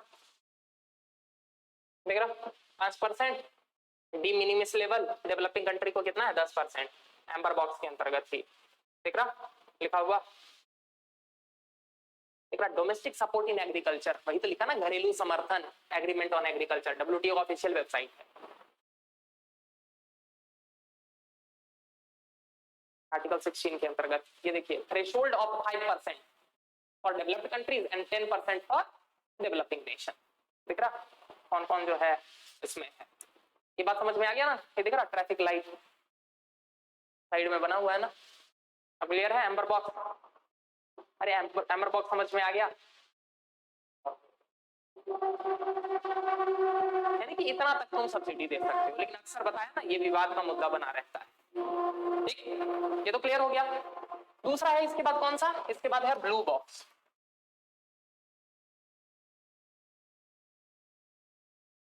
blue box subsidy, blue box subsidy किस सब्सिडी को कहते हैं? मान के चलिए कोई देश जो है वो अपने किसानों को बोलता है कि तुम्हारे पास 5 हेक्टेयर जमीन है ना, ऐसा करो 2 हेक्टेयर पर ही उत्पादन करो, 3 हेक्टेयर पर उत्पादन ना करो। बात समझ में आ रहा, उठपटांग लग रहा है ना? लेकिन हाँ, कई सारे देश ऐसा करते हैं। उद्देश्य क्या होता है? उद्देश्य होता है कि उस उत्पाद की अंतरराष्ट्रीय बाजार में आपूर्ति को बैलेंस करना। ज्यादा उत्पादन हो जाने से प्राइस क्रैश कर जाता है ना, तो उनके अपने हित होते हैं। तो कई बार वो ऐसा करते हैं कि वो अपने किसानों को बोलते हैं कि तुम्हारी जो वास्तव में क्षमता है ना, उससे कम उत्पादन करो, तुम्हें जो नुकसान होगा वो हम तुमको सब्सिडी के रूप में देंगे। इस तरह की सब्सिडी को क्या कहते हैं? Blue box subsidy. इसके पीछे कारण क्या बताया जाता है? कारण बताया जाता है कि कुछ समय के लिए हम खेत को परती छोड़ना चाहते हैं ताकि उसकी उपजाऊपन या उसकी उर्वरक क्षमता जो है वो वापस आ जाए। बात समझ में आ रहा? ये बहाना बनाया जाता है और इस तरह से जो सब्सिडी दी जाती है ना, इसको हम क्या कहते हैं? Blue box subsidy. बात समझ में आ गया? एम्बर बॉक्स क्या था? उत्पादन की कीमत को घटाने के लिए, ठीक, उत्पादन के प्रोसेस में जो भी खर्च दिए जा रहे थे वो क्या था? Amber box subsidy. Blue box subsidy क्या था? ब्लू बॉक्स सब्सिडी था कि जितना तुम उत्पादन कर सकते हो, distortion any support would normally B, ये देखिए लिखा हुआ है, ये डब्ल्यूटीओ का ऑफिशियल वेबसाइट है, मैं रैंडमली कोई भी वेबसाइट नहीं खोला हुआ हूं। अब जरा समझ में आ रहा है? डब्ल्यूटीओ ऑफिशियल वेबसाइट है, जरा ध्यान से देखिए क्या दे रहा है। Placed in the blue box if the support also requires farmer to limit production, कि जितना वो उत्पादन कर सकते थे उसको लिमिट कर, और इसके लिए जो सब्सिडी दी जाती है ना एग्रीकल्चर एग्रीमेंट के अंतर्गत, उसको हम क्या कहते हैं? Blue box subsidy. क्लियर है? ठीक, हालांकि बहुत कम ही देश ऐसा देते हैं या बहुत छिटपुट ही दिया जाता है, इस कारण से जो है ना इस पर कोई लिमिट नहीं है, इस पर कोई प्रतिबंध नहीं है। दिख रहा ना, at present there are no limits, इस पर कोई रोक टोक नहीं है। एम्बर बॉक्स पर था लिमिट 5% और 10% का दिखाया ना, दिख रहा ना?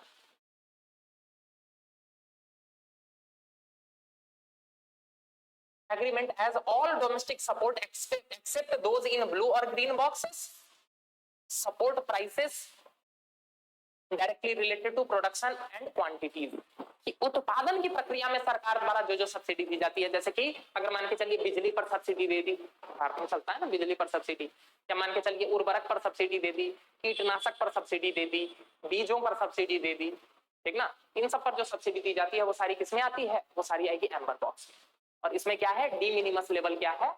डी मिनिमस लेवल है 10% भारत के लिए और विकसित देशों के लिए 5%। ये दिख रहा ना, डी मिनिमस। अब समझ में आ रहा ना? इनसे कोई भी क्वेश्चन बन सकता है, कितना परसेंट है वही पूछ सकता है, तो पता है ना, विकसित देशों के लिए 5%, विकासशील देशों के लिए 10%। पॉइंट समझ में आ गया? ठीक, तीसरा बचा कौन सा? तीसरा बचा green box subsidy. Green box subsidy का मतलब होता है एग्रीकल्चर में रिसर्च एंड डेवलपमेंट के लिए जो सरकार द्वारा समर्थन दिया जाता है उसको कहते हैं ग्रीन बॉक्स सब्सिडी। कि नए बीजों का निर्माण करने में, ठीक, नए तरह के कीटनाशकों के खोज में, ठीक, इस तरह सब में इन they also include environmental protection and all that to be government funded। कहाँ गया? Regional development programme, environmental protection, ठीक ना, इन सब रूप में जो भी सब्सिडी दी जाती है इन सबको क्या कहते हैं हम? Green box subsidy. यानी कि लिख लीजिए अनुसंधान के लिए जो सब्सिडी दी जाती है सरकार द्वारा उसको हम क्या कह देंगे? उसको हम कह देंगे ग्रीन बॉक्स सब्सिडी। ठीक ना, इसके ऊपर कोई रोक टोक नहीं है। यानी कि ब्लू बॉक्स और ग्रीन बॉक्स के ऊपर कोई रोक टोक नहीं है, एम्बर बॉक्स में रेस्ट्रिक्शंस।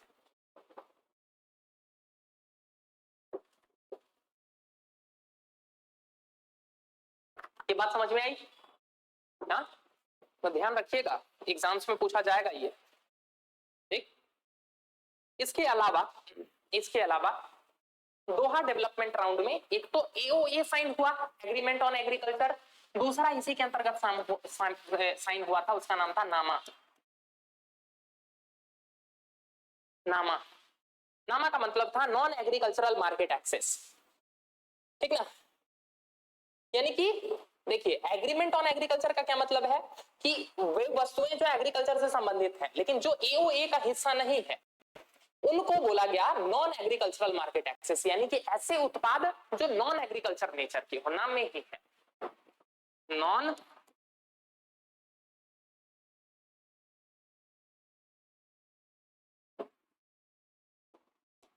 Agriculture market access.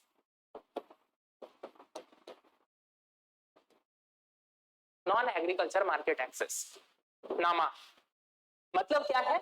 देखिए एग्रीकल्चर के लिए तो एग्रीमेंट साइन हो गया, कौन सा एग्रीमेंट? एग्रीकल्चर के लिए कौन सा एग्रीमेंट साइन हो गया? एओए, ठीक ना।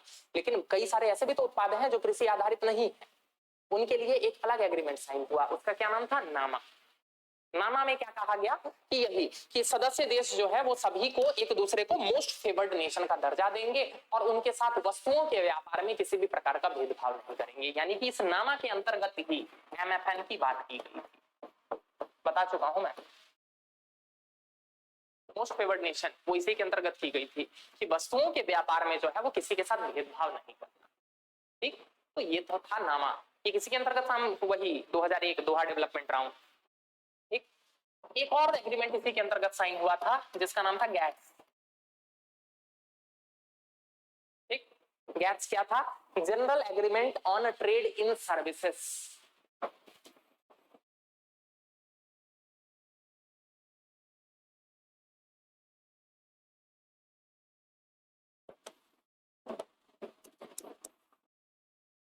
ट्रेड इन सर्विसेज,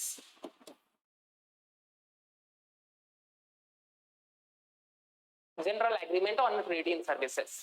इसके अंतर्गत क्या था कि एक देश से दूसरे देश में सेवाओं के व्यापार को बढ़ावा देने के लिए इसको लाया गया था, ठीक ना।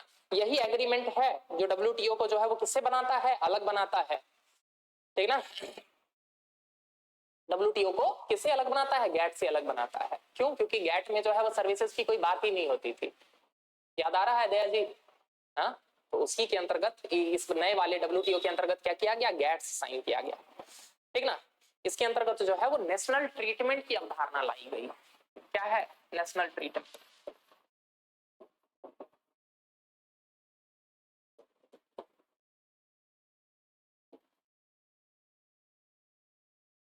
नेशनल ट्रीटमेंट की संकल्पना लाई गई।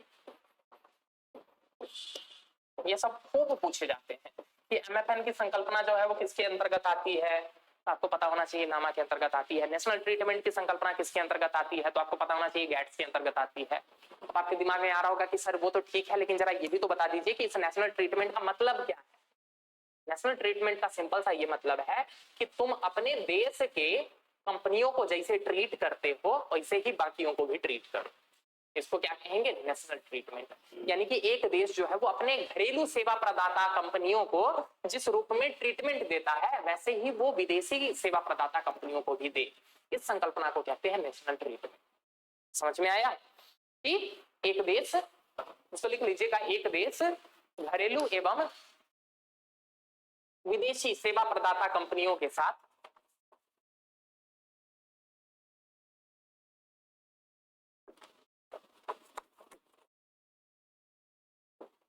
एक देश घरेलू एवं विदेशी सेवा प्रदाता कंपनियों के साथ समान रूप से व्यवहार करे।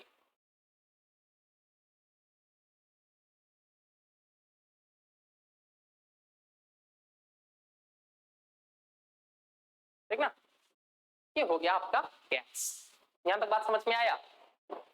तो ये था कुछ मुख्य डब्ल्यूटीओ से संबंधित बातें जो हमने देख ली। ठीक ना, ये थी डब्ल्यूटीओ से संबंधित कुछ मुख्य जो एग्रीमेंट्स वगैरह जो हमने देख लिए। अब इसी डब्ल्यूटीओ के तत्वाधान में एक जो प्रमुख पॉइंट आता है वो क्या आता है, ट्रिप्स। क्या है, ट्रिप्स। ट्रिप्स क्या है, ट्रिप्स। बात को समझिएगा, इसी डब्ल्यूटीओ के अंतर्गत आता है ये भी। ट्रिप्स को कहते हैं trade related aspect of intellectual property rights. Trade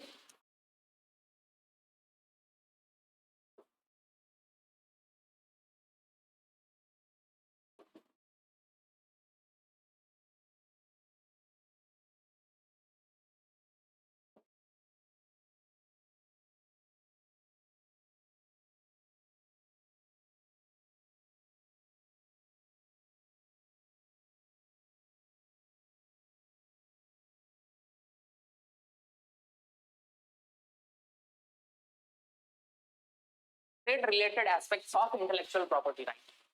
यहां तक बात समझ में आ रहा है? क्या है trade related aspects of intellectual property right, जरा बात को ध्यान से समझिएगा। मुद्दा क्या है कि निवेश और व्यापार को बढ़ावा देने के साथ साथ डब्ल्यूटीओ बौद्धिक संपदाओं का भी संरक्षण करने का काम करता है। यानी कि डब्ल्यूटीओ की एक जिम्मेदारी ये भी है कि वो बौद्धिक संपदाओं की भी रक्षा करे।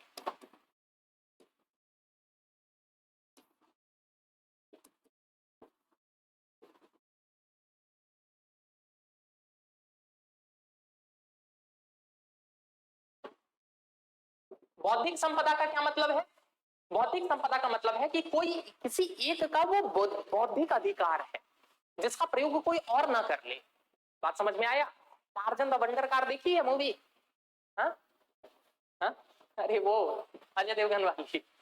मान के चलिए डिजाइन उसने बनाया, मान के चलिए मैंने अपना रिसर्च किया, अपना टाइम लगाया और कैसे किसी प्रोडक्ट का मैंने डिजाइन तैयार किया। अब अचानक से मान के चलिए उस प्रोडक्ट का डिजाइन कोई और चुरा ले गया और उसने जो है वो बना के उसको बेचने लग गया। एक बात बताइए, ये तो मेरी बौद्धिक संपदा थी ना, ये तो मेरे विचारों पर बनाया गया था ना। जैसे मान के चलिए मैंने कोई किताब लिखी, अब इस किताब को तो मैं अपने नाम से बेचूं ना, तब तो मुझे प्रॉफिट होगा। उस किताब को लिखने में मुझे इतना टाइम लगा, इतने में मान के चलिए किसी ने चुरा लिया और जो है वो अपने नाम से उस किताब को बेच रहा है, क्योंकि मेरी तो बौद्धिक संपदा का हनन हुआ ना।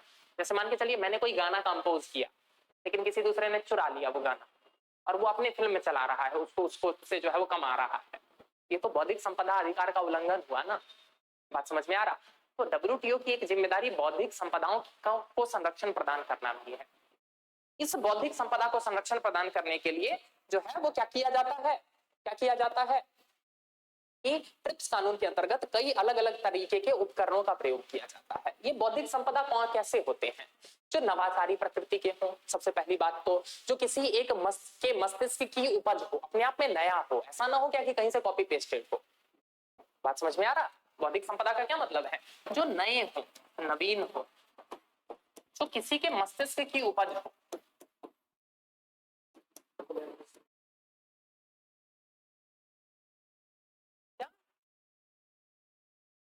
हाँ मतलब, और जिसका व्यावसायिक प्रयोग हो सके।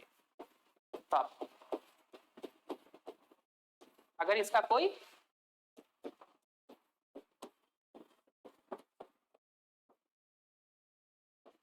यानी कि इसको कोई प्रोडक्ट के रूप में बाजार में बेचा जा सके, इनको हम क्या कहते हैं? बौद्धिक संपदा। इनको संरक्षण प्रदान करने के लिए क्या किया गया है? कई सारे उपकरणों का प्रयोग किया गया है ट्रिप्स के अंतर्गत। ये उपकरण कौन कौन से हैं? इन उपकरणों में आएगा जैसे कि पेटेंट हो गया, जैसे कि ट्रेडमार्क हो गया, जैसे कि कॉपीराइट हो गया, जैसे कि ट्रेड सीक्रेट हो गया, जैसे कि जीआई टैग हो गया। All these are what? All these are examples of what?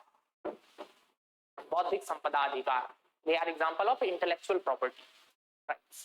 Patent क्या है? पेटेंट हो गया, ट्रेडमार्क हो गया, कॉपीराइट हो गया, ट्रेड सीक्रेट हो गया, ज्योग्राफिकल इंडिकेशन हो गया। बताता हूं, सबके बारे में बताता हूं, बात को समझते चलिए। पेटेंट, ट्रिप्स समझौतों के अंतर्गत पेटेंट एक प्रकार का एक अधिकार होता है जो सामान्यतः मेडिसिन वगैरह से संबंधित उत्पादों पर मिलता है। देखिए तर्क क्या है इसके पीछे? तर्क है, अब जरा सोच के देखिए कि मैं कैंसर की दवा बनाना चाह रहा हूं, आपको क्या लग रहा है कि पहली बार ही मैंने ट्राई किया और मैं सफल हो जाऊंगा? नहीं, कितनी बड़ी टीम लगेगी उसके पीछे, कितने साइंटिस्ट, कितने साल तक रिसर्च करना पड़ेगा, कुछ नहीं पता। बात समझ में आ रहा? कितनी बार मैं फेल होऊंगा तब जाके मैं एक बार सफल होऊंगा। तो आप जरा सोच के देखिए, तो यद्यपि अभी मुझे वो कंपोजिशन बनाने में 5 रुपया लग रहा है, लेकिन जरा सोच के देखिए उस 5 रुपया तक पहुंचने के पहले मैंने कितना बार फेल हुआ हूं मैं। वो सारा भी तो खर्च इसी के लिए हुआ ना। इतने साल तक जो मैंने इतने सारे साइंटिस्ट को सैलरी दी, जो उनको पेमेंट किया, तो सब भी तो इसी में ऐड हुआ। बात समझ में आ रहा? तो यानी कि जब मैंने वो दवा बना ली, तब मैं क्या करूंगा, उस दवा के फॉर्मूले को जाकर मैं क्या करूंगा, पेटेंट करवाऊंगा। पेटेंट ऑफिस प्रदेश में होते हैं डब्ल्यूटीओ के तत्वाधान के अंदर, भारत में भी आपको मिल जाएगा, चेन्नई वगैरह में बहुत जगहों पर है। तो पेटेंट ऑफिस में जाकर मैं क्या करवाऊंगा, उस फॉर्मूला को मैं पेटेंट करवाऊंगा।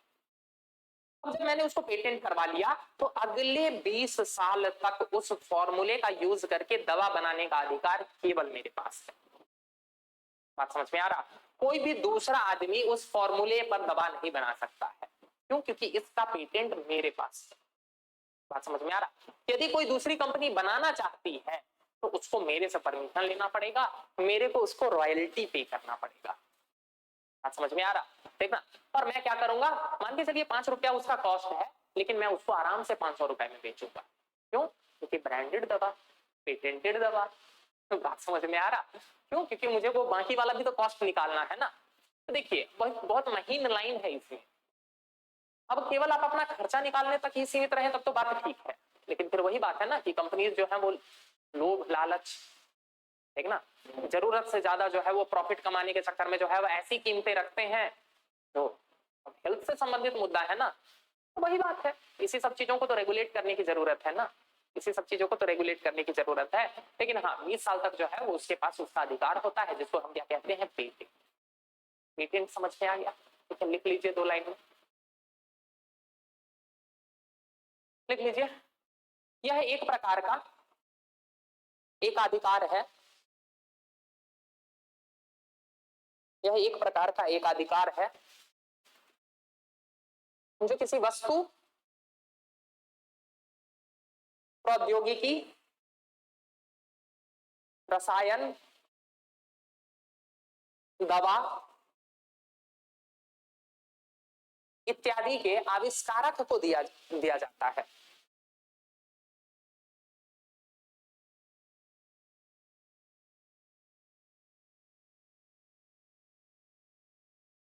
यह 20 वर्षों के लिए मान्य होता है।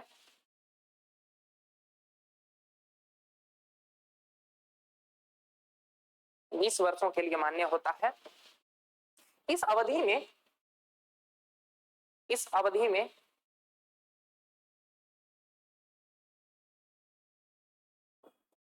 कोई अन्य निकाय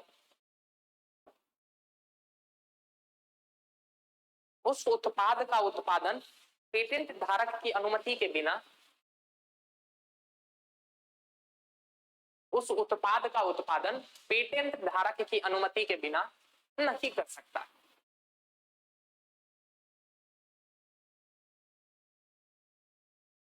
ये पॉइंट भी समझ में आ गया?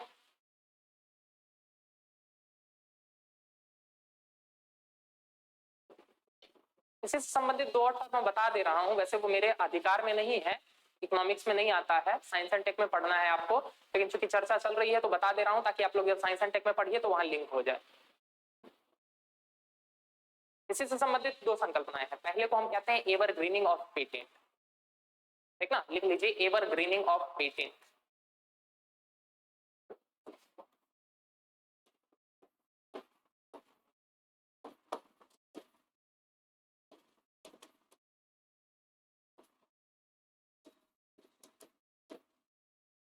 क्या होता है एवरग्रीनिंग ऑफ पेटेंट? मतलब क्या है?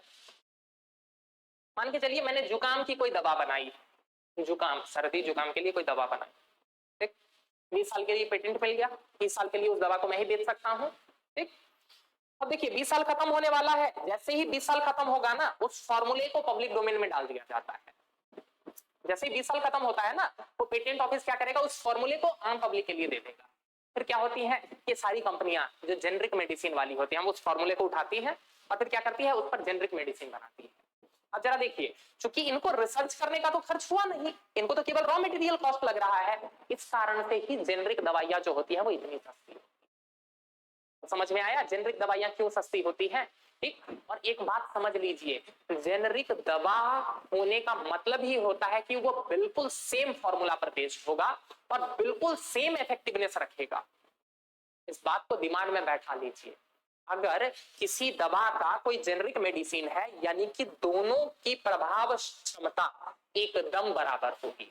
ये दूसरी बात है कि आप दुकान पर जाइएगा तो बेचने वाला जो है वो आपको गधा बना रहा होगा, क्या कि अरे जेनरिक दवाई खाइएगा तो ठीक थोड़ी होगा, ब्रांडेड वाला लीजिए। ऐसा कुछ नहीं होता है, उसको मार्जिन उसमें ज्यादा मिल रहा होता है इसलिए वो आपको चिपका रहा होता है। आप समझ में आ रहा है? जेनरिक दवाई का डेफिनेशन ही यही है कि जो प्रभावशीलता में बिल्कुल उसके बराबर हो, बिल्कुल उस फॉर्मूला पर बेस्ड हो। वो सस्ती इसलिए होती है क्यों, क्योंकि उसको रिसर्च एंड डेवलपमेंट का खर्च नहीं पड़ा है, इसलिए वो सस्ती होती है। दुकानदार जितने भी ये मेडिसिन प्रैक्टिशनर होते हैं वो सब आपको चिपकाएंगे ये बोल के जरूर, क्या कि अरे सस्ता है तो ऐसा ही प्रभाव होगा ना, महंगा वाला लीजिएगा तो ज्यादा प्रभाव होगा। ऐसा कुछ नहीं होता है, और डॉक्टर भी कमीशन खाए होता है इसलिए आपको जानबूझ के महंगा वाला लिख रहा होता है। बात समझ में? मैं नहीं बोल रहा हूं, अभी देखा ना डोलो, कोविड से पहले डोलो मेडिसिन का नाम भी नहीं सुना होगा। हम लोग बुखार में क्या जानते थे, वही कॉलपोल जानते थे, पैरासिटामोल वगैरह जानते थे। डोलो अभी आया ना, सुप्रीम कोर्ट ने बताया ना कि 100 करोड़ खर्च किया है केवल इस कोविड पीरियड में उस डोलो कंपनी ने, अलग अलग उन सबको डॉक्टर को कि हमारा वाला दवा जो है वो रिकमेंड कीजिए। देख भी करते हैं आप लोग, किसी भी मेडिकल जाते हैं ना, 2-4 MR खड़े रहते हैं ना, इससे हमारा वाला दवा, ठीक ना, इसमें आपका इतना कमी है, क्या कीजिएगा, ये सब गोरख धंधा चलता है, ठीक ना। इसमें ये क्लियर रखिएगा, जेनरिक मेडिसिन इसी को कहते हैं, वो प्रभाव क्षमता में बिल्कुल बराबर होती है। क्यों सस्ती होती है अब आपको पता है ना, तो उस जाल में ना फंसिएगा क्या कि अरे सस्ता लीजिएगा तो प्रभाव तो कम रहेगा ही ना, महंगा वाला लीजिए तब ज्यादा जल्दी ठीक होगा आपका पेशेंट, ऐसा नहीं है। हाँ ये दूसरी बात है कि अगर आपको जेनरिक के नाम पर कोई दूसरी दवा दे दी जाए तो बात अलग है, लेकिन मैं जेनरिक का मतलब मैं ये बोल रहा हूँ कि वो एकदम ब्रांडेड की कॉपी होगी। क्यों? क्योंकि सेम फॉर्मूला पर बेस्ड होगा, ठीक ना। तो आप जरा सोच के देखिए, मैंने बनाया था जुकाम की दवा, मैंने किसकी दवा बनाई थी, जुकाम की दवा बनाई थी। अब जैसे ही 20 साल होगा तो मेरी वो दवा का फॉर्मूला जो है वो पब्लिक डोमेन में डाल दिया जाएगा और फिर सब लोग जो है वो दवाई बनाने लग जाएंगे, यही होगा ना। हाँ फायदे से तो यही होगा। मैं क्या करूंगा ना, मैं 18वें वर्ष में जाकर फिर से जाऊंगा पेटेंट ऑफिस में और जाकर ये बोलूंगा क्या कि मेरा वो जो पुराना वाला फॉर्मूला था ना उसी में मैंने मॉडिफिकेशन किया है। अब मैंने क्या किया है कि इसी टैबलेट को खाने से अब आपका जुकाम भी ठीक हो जाएगा और आपका सर दर्द भी ठीक हो जाएगा। बात समझ में आया? यानी कि वही फॉर्मूला है, उस फॉर्मूला में थोड़ा सा और ऐड कर दिया तो क्या हो जाएगा, अब क्या है कि वो विक्स एक्शन 200 हो गया, यानी कि पहले 100 खाली जुकाम आपका ठीक कर रहा था, वो सर दर्द भी ठीक कर रहा है, ठीक ना। अब मैं क्या बोलूंगा कि अब मुझे फिर 20 साल का पेटेंट दीजिए। इसी को कहते हैं एवरग्रीनिंग ऑफ पेटेंट। क्या पेटेंट को एवरग्रीन करते जा रहे हैं, बढ़ाते जा रहे हैं, फिर 20 साल खत्म होने वाला आएगा तो फिर मैं ठीक करके पहुंच जाऊंगा, क्या कि नहीं। इससे जो है वो सर्दी जुकाम के साथ साथ जो है ना वो उल्टी की भी समस्या दूर हो जाएगी, ठीक ना। तो इसी को कहते हैं evergreening of patent, which is ban in India. Bharat में जो है ये अलाउड नहीं है, ज्यादा तेज है ना बैन, ठीक ना। कई सारे देशों में जो है वो बैन है, भारत में भी अलाउड नहीं, ठीक ना। भारत में जो है वो एवरग्रीनिंग अलाउड नहीं है। यहां तक बात समझ में आ गया? एवरग्रीनिंग नहीं कर सकते, वही ना, तो इसीलिए तो अलाउड नहीं है, ठीक ना। भारत में जो अरे ये जो ट्रिप्स एग्रीमेंट हुआ है इसी के बेसिस पर भारत में कानून बनाया गया है 2005 में पेटेंट एक्ट, उस पेटेंट एक्ट के अंतर्गत जो है वो एवरग्रीनिंग को मनाही है। ये बात समझ में आ गया। इनफैक्ट इंडिया में तो कंपलसरी लाइसेंसिंग का भी तो प्रोविजन है कि अगर कोई ऐसी परिस्थिति आ गई है कि मान के चलिए बहुत लोगों की जान जा रही है तो सरकार जो है वो आपका पेटेंट का अधिकार छीन सकती है, तो कंपलसरी लाइसेंसिंग कर देगी, आपका फॉर्मूला जो है पब्लिक डोमेन में डाल देगी और सबको बोलेगी कि बनाओ दवाई। बात समझ में आ रहा है, ठीक ना।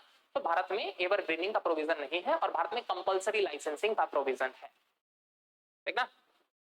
कंपलसरी लाइसेंसिंग, अनिवार्य लाइसेंसिंग, समझ में आ गया। अनिवार्य लाइसेंसिंग का क्या मतलब है, मान के चलिए कि मैं कोई एक कंपनी हूं, दवा बनाने वाली कंपनी, सिप्ला हो गया या रेनबैक्सी हो गया, कोई भी मान लीजिए, मैंने जो है वो कोविड की दवा खोज ली, लेकिन मैं जो है उसको 5 लाख रुपए एक टैबलेट के हिसाब से बेच रहा हूं। अब गवर्नमेंट जो है वो बोलेगी क्या पगला गए हो क्या, लोग मर रहे हैं तो 5 लाख रुपए के हिसाब से बेच रहे हो, ठीक ना। गवर्नमेंट बोलेगी कि सारा पेटेंट जो है वो अपने पास रखो, हम फॉर्मूला जो है वो पब्लिक डोमेन में डाल दो। सेम उसी डे जो है वो पब्लिक डोमेन में डालेगी, सारी कंपनियों को बोलेगी क्या कि जल्दी से जल्दी दवाई बने। इसको कहते हैं कंपलसरी लाइसेंस।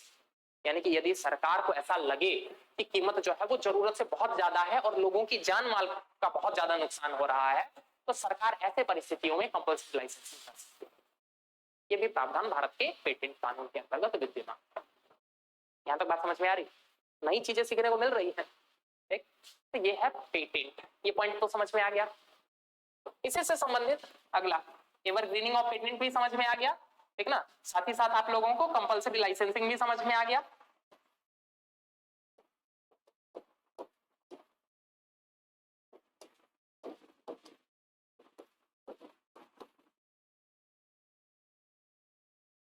ठीक, चलिए, तो ये हो गया आपका पेटेंट के संदर्भ में जो बातें हमें करनी थी। आगे बढ़ते हैं, अगला क्या है, ट्रेडमार्क।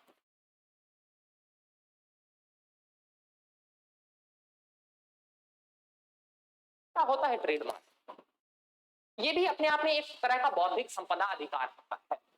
ट्रेडमार्क किसी कंपनी का पहचान है, उसकी पहचान है, लोगो, जिसके बेसिस पर जो है वो आप उस कंपनी को पहचान रहे होते हैं। बात समझ में आ रहा। तो ये उस कंपनी का बौद्धिक संपदा अधिकार है, क्यों? क्योंकि ये उसकी पहचान है। अगर कोई दूसरी कंपनी इस पहचान को चुराने का प्रयास करती है तो क्या हो सकता है, वो उसके ऊपर केस कर सकती है, उसके ऊपर कार्रवाई कर सकती है। तो ट्रेडमार्क क्या है, ये एक तरह का लोगो है, लोगो। बात समझ में आया। अब जरा आप खुद सोच के देखिए ना, मान के चलिए कोई एक कंपनी है, उसने बहुत मेहनत किया और बहुत मेहनत करके उसने जो है वो अपना नाम बनाया है। जैसे एग्जांपल के रूप में मैं बोल रहा हूं, मान के चलिए क्या है, अरे वो कौन सा है कॉफी वाला ब्रांड, नहीं जो बहुत महंगा बेचता है, क्या तो नाम है, गुरु महंगा होता है, 2 रुपया में आता है पाउच उसका, गुरु नहीं, अरे ये जो बड़े बड़े स्टारबक्स, स्टारबक्स, ठीक ना। अब मान के चलिए स्टारबक्स कॉफी 350 रुपया का एक तो कॉफी मिलता है, ठीक ना, जाके ट्राई करके देखिएगा, ठीक ना, स्टारबक्स। तो मान के चलिए स्टारबक्स एक कॉफी ब्रांड है।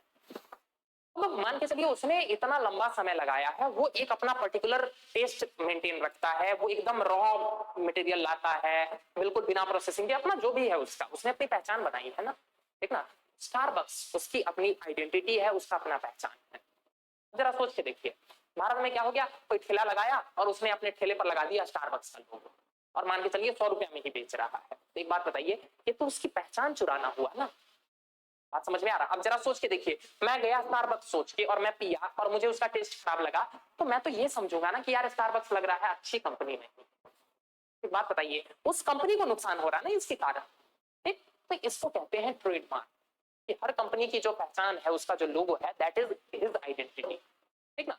वो क्या करती है, इसको प्रिजर्व करने की कोशिश करती है। आप देख लीजिए ना, कोई भी कंपनी, रिलायंस का लोगो होगा, किसी का भी एक देखिएगा लोगो होगा, ठीक ना। आप देख लीजिए टाटा, टाटा मोटर्स, टाटा की हर गाड़ियों के ऊपर होता है ना, ह्यूंडई की हर गाड़ियों पर एक अलग मोटर होता है, मर्सिडीज 4 छल्ले वाली, कौन सी, अरे 4 छल्ले वाली जो गाड़ी आती है, ऑडी, सबका अपना अपना लोगो है ना। These all are what, these all are trademarks, ठीक ना।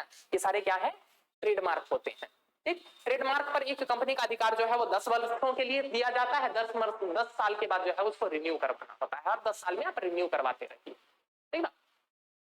ट्रेडमार्क समझ में आ गया, ट्रेडमार्क क्या है, अरे ट्रेडमार्क समझ में आ गया ना। ट्रेडमार्क एक देश की, मतलब एक कंपनी की पहचान है,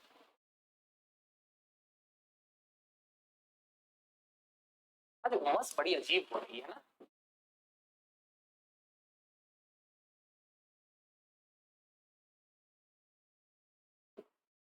देख रहा सारे ट्रेडमार्क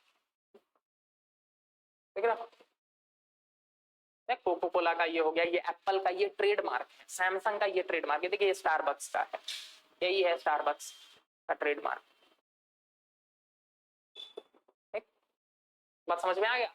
इन सबका ये ट्रेडमार्क है, अगर इसको कोई चुराता है, कोई दूसरा अगर इसका प्रयोग करता है और इसके नाम से अगर बेचता है तो वो थेफ्ट हुआ, वो एक तरह का गलत प्रैक्टिस हुआ, जिस पर जो है वो ये कंपनी कार्रवाई कर सकती है। देख रहे एडिडास का, सबका देखते होंगे, BMW का, सबका अपना अपना कोई ट्रेडमार्क होता है ना। ठीक, ये बात समझ में आ गई ना? ट्रेडमार्क क्लियर हो गया? चलिए, ट्रेडमार्क क्लियर हो गया तो अगले पर बढ़ते हैं, which is what? Which is copyright, जो कि क्या है? कॉपीराइट।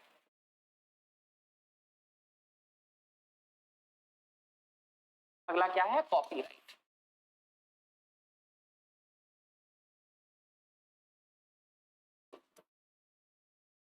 कॉपीराइट का क्या मतलब होता है?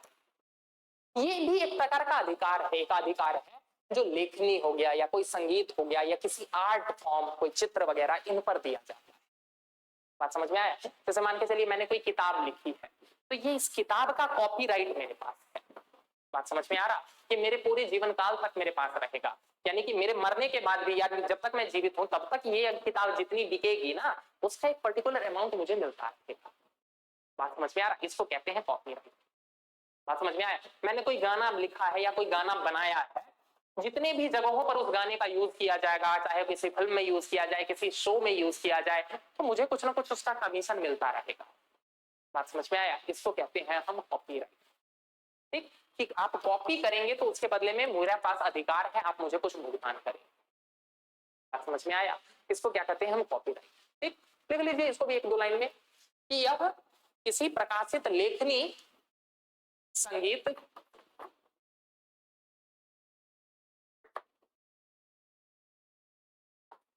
सॉफ्टवेयर, सॉफ्टवेयर इत्यादि पर दिया जाता है।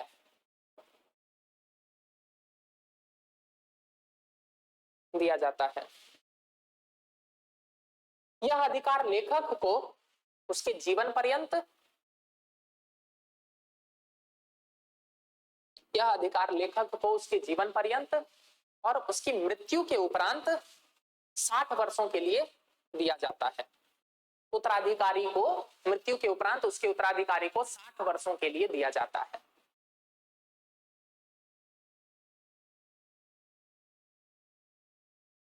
साठ वर्षों के लिए दिया जाता है। ये बात भी समझ में आ गया? कॉपीराइट समझ में आ गया? ठीक, तो मतलब मान के चलिए अगर मैं लेखक हूं, मैं किताब लिख के चला गया ना, तो मेरा जो उत्तराधिकारी होगा, मैं किसी को नामित करूंगा, जैसे मेरा बेटा, पत्नी, जिसको भी, मतलब मान के चलिए मैं अगर नामित करता हूं बेटी, तो मेरी मृत्यु के उपरांत भी उसको 60 वर्षों तक अगर कोई वो किताब लिखता है तो उसको मिलता रहेगा। ये बात समझ में आ गया? कॉपीराइट, कॉपीराइट क्लियर हुआ ना?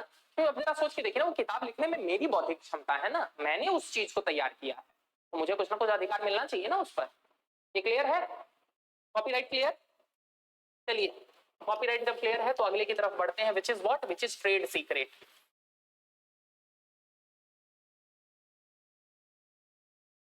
क्या होता है ट्रेड सीक्रेट? ट्रेड सीक्रेट का मतलब होता है किसी वस्तु के उत्पादन में प्रयोग किया जाने वाला कुछ सीक्रेट। हाँ, नहीं, वो तो फिर ट्रेड वो हो गया, पहचान नहीं, जिसके कारण उसका वो डिस्टिंक्टनेस आता है, जिसके कारण वो बाकियों से अलग है। जैसे कि मैं एग्जांपल के साथ बता रहा हूं, तो कोला पीजिए और आप थम्स अप पीजिए, देखना दोनों में आपको कुछ ना कुछ डिफरेंस देखने को मिलेगा, दोनों के टेस्ट में कुछ ना कुछ डिफरेंस है। बात समझ में आ रहा है?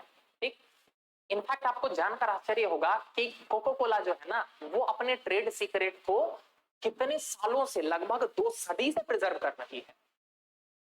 बात समझ में आ रहा? यानी कि वो बनाने के क्रम में किस मात्रा में क्या अनुपात डालती है, क्या डालती है, ये चीज वो नहीं बताती है। क्यों? क्योंकि उसी के कारण तो उसका टेस्ट है, अगर वो चीज उसने बता दिया था तो फिर कोई दूसरा भी बनाने लग जाएगा कोको कोला।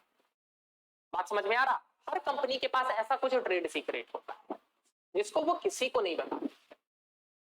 समझ में आ रहा ना? जैसे की बात बताइए, आप पिज्जा हट में जाके पिज्जा खाइए और आप डोमिनोज का पिज्जा खाइए, दोनों के पिज्जा में आपको कुछ ना कुछ टेस्ट का अंतर लगेगा। यानी कि डोमिनोज जो है वो कुछ मसालों का ऐसा प्रयोग करती है जो पिज्जा हट नहीं करता है। तो डोमिनोज क्या करेगी, उन चीजों को ट्रेड सीक्रेट के रूप में छिपा के रखेगी, वो किसी को नहीं बताएगी। क्यों? क्योंकि अगर वो बता देगी तो फिर तो दूसरा भी उसके जैसा बनाने लग जाए। समझ में आया? इनको क्या कहा जाता है, ट्रेड सीक्रेट। क्लियर हो रहा है? देखना, बहुत सारे उपयोग, जैसे मान के चलिए विम, आप लोग जानते हैं ना, बर्तन धोने के लिए जो यूज किया जाता है। अब विम दावा करती है क्या कि हम कितनी भी गहरी चिकनाई को हटा देंगे, ऐड देखा होगा, लेकिन उस प्रोडक्ट को बनाने में वो कौन से केमिकल का यूज करती है ये वो नहीं बताएगी। क्यों? क्योंकि अगर वो बता देगी तो फिर क्या है कि बाकी जो है वो घड़ी, वो कौन कौन सा निरमा उरमा जो है ये सभी बनाने लग जाएंगे फिर उस टाइप। बात समझ में आ रहा? तो हर कंपनी को ऐसा अधिकार होता है कि वो कुछ चीजों को छुपा कर रख सकती है ट्रेड सीक्रेट के नाम। क्लियर हो रहा है? इसको क्या कहते हैं, ट्रेड सीक्रेट। बात समझ में आया? इनफैक्ट आपको जानकर आश्चर्य होगा, कभी कोको कोला की केस स्टडी जाकर पढ़िएगा, देखना कोको कोला अपने ट्रेड सीक्रेट को लेकर इतना ज्यादा वो है कि वो कनाडा में एक कहीं वो है सेल है, उसमें जो है वो अपने सीक्रेट को प्रिजर्व रखता है, और हर जनरेशन में केवल 2 आदमी को ही वो सीक्रेट पता होता है, वो ही रेगुलेट करता है कि इस मात्रा में डलना चाहिए, उसके अलावा और किसी को नहीं पता है। और उन 2 आदमियों को जो है वो एक साथ कहीं जाने की अनुमति नहीं है, कि अगर दोनों आदमी एक साथ गए और पता चले दोनों एक साथ मर गए तो फिर अगली जनरेशन को पता ही नहीं चलेगा कि कोको कोला कैसे बनाना है। मजाक नहीं कर रहा हूं, सीरियस बात कर रहा हूं, आप जाके पढ़िए एक बार केस स्टडी, अलाउ नहीं है दोनों को एक साथ जाना, ठीक ना, क्योंकि दोनों एक साथ निपट लिए तब तो दिक्कत हो जाएगी। मैं दिखाता हूं आपको।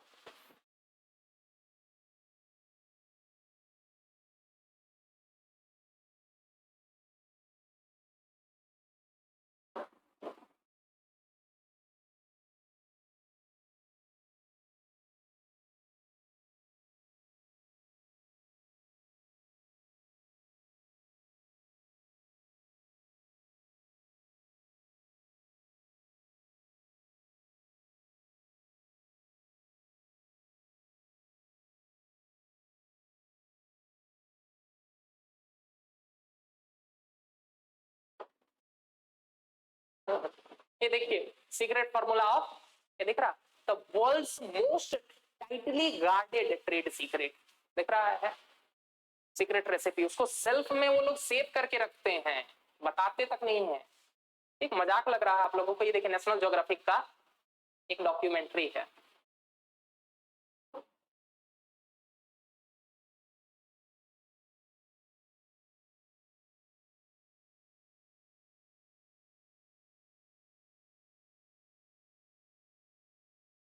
आवाज कहीं नहीं आ रहा।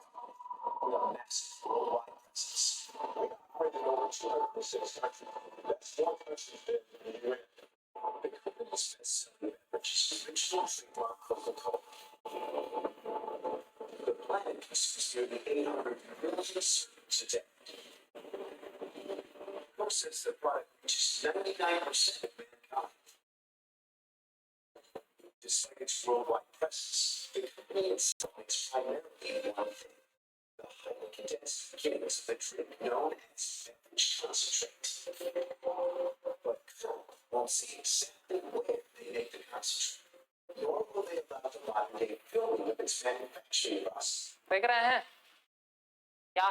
कभी नहीं बताती है कि कहां से बना के लाती है, वो जो कंडेंस्ड फॉर्म जिसको ये लोग कोक में कन्वर्ट करते हैं ना, जिससे वो ड्रिंक बनाते हैं, ये कहां से बना के लाते हैं कभी नहीं बताती है। The form of Coca-Cola may be the most closely guarded secret in the history of America. The ingredients are listed, but there's one that's purposely vague: natural flavors. ये देखिए, ये नेचुरल फ्लेवर्स लिख के जो इन्होंने छुपा रखा है, नेचुरल फ्लेवर में क्या डाला है किसी को नहीं पता, ये है इनका ट्रेड सीक्रेट। अब देखिएगा हर चीज में आपको कुछ दिखेगा ऐसा, हर प्रोडक्ट में या ज्यादातर प्रोडक्ट में। Things which are combination from many different sources of plants, vegetables, and things like that. That's actually the most first dark trade secret in the world. देख रहे हैं, So we don't actually say what they are. Closely guarded trade secret in the world, it is the most guarded, सबसे ज्यादा जिसको छुपा के रखा गया है वो है ये ट्रेड सीक्रेट कोको कोला। इसकी स्टडी अलग से की जाती है। It's secret concentrates of over 900 plants all over the world. Most of them independently owned. One of the newest plants is the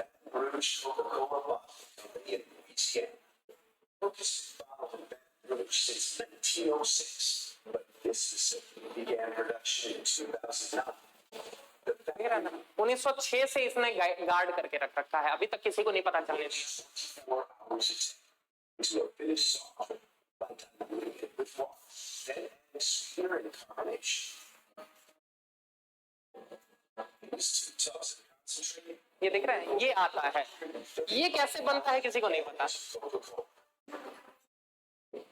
The people who handle the concentrate even talk about the secret formula as anyone.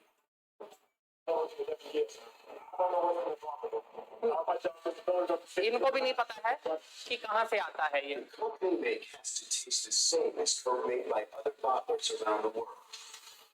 It's a challenge because the bottlers provide Coca-Cola's बात समझ में आ रहा? कि क्यों? क्योंकि पूरे विश्व में जहां भी कोको कोला मिलेगा सबका टेस्ट सेम होना चाहिए, ठीक ना। रैंडमली रोटी थोड़ी है क्या कि यहाँ बनाए अलग टेस्ट, वहां रोटी अलग टेस्ट, वहां सब्जी का अलग टेस्ट, वहां उसने, सबका फॉर्मूला एक होना चाहिए। इसलिए इन्होंने अपने सीक्रेट को, ट्रेड सीक्रेट को जो है वो छुपा के रख रखा है। बात समझ में आया? कभी देखिएगा, बड़ा मजेदार है।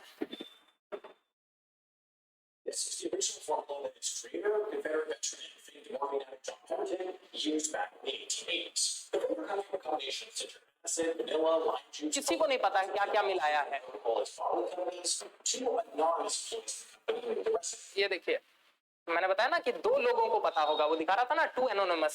किसी को नहीं पता है वो 2 लोग कौन है, लेकिन 2 लोगों को ही पता है। This is the original formula that its creator, तब तो फिर तो उसको टारगेट करके मार दिया जाएगा। Fergus Woodruff gathered a group of investors to purchase the company. In order to secure the loan needed to make the deal, Woodruff needed something to come out as collateral.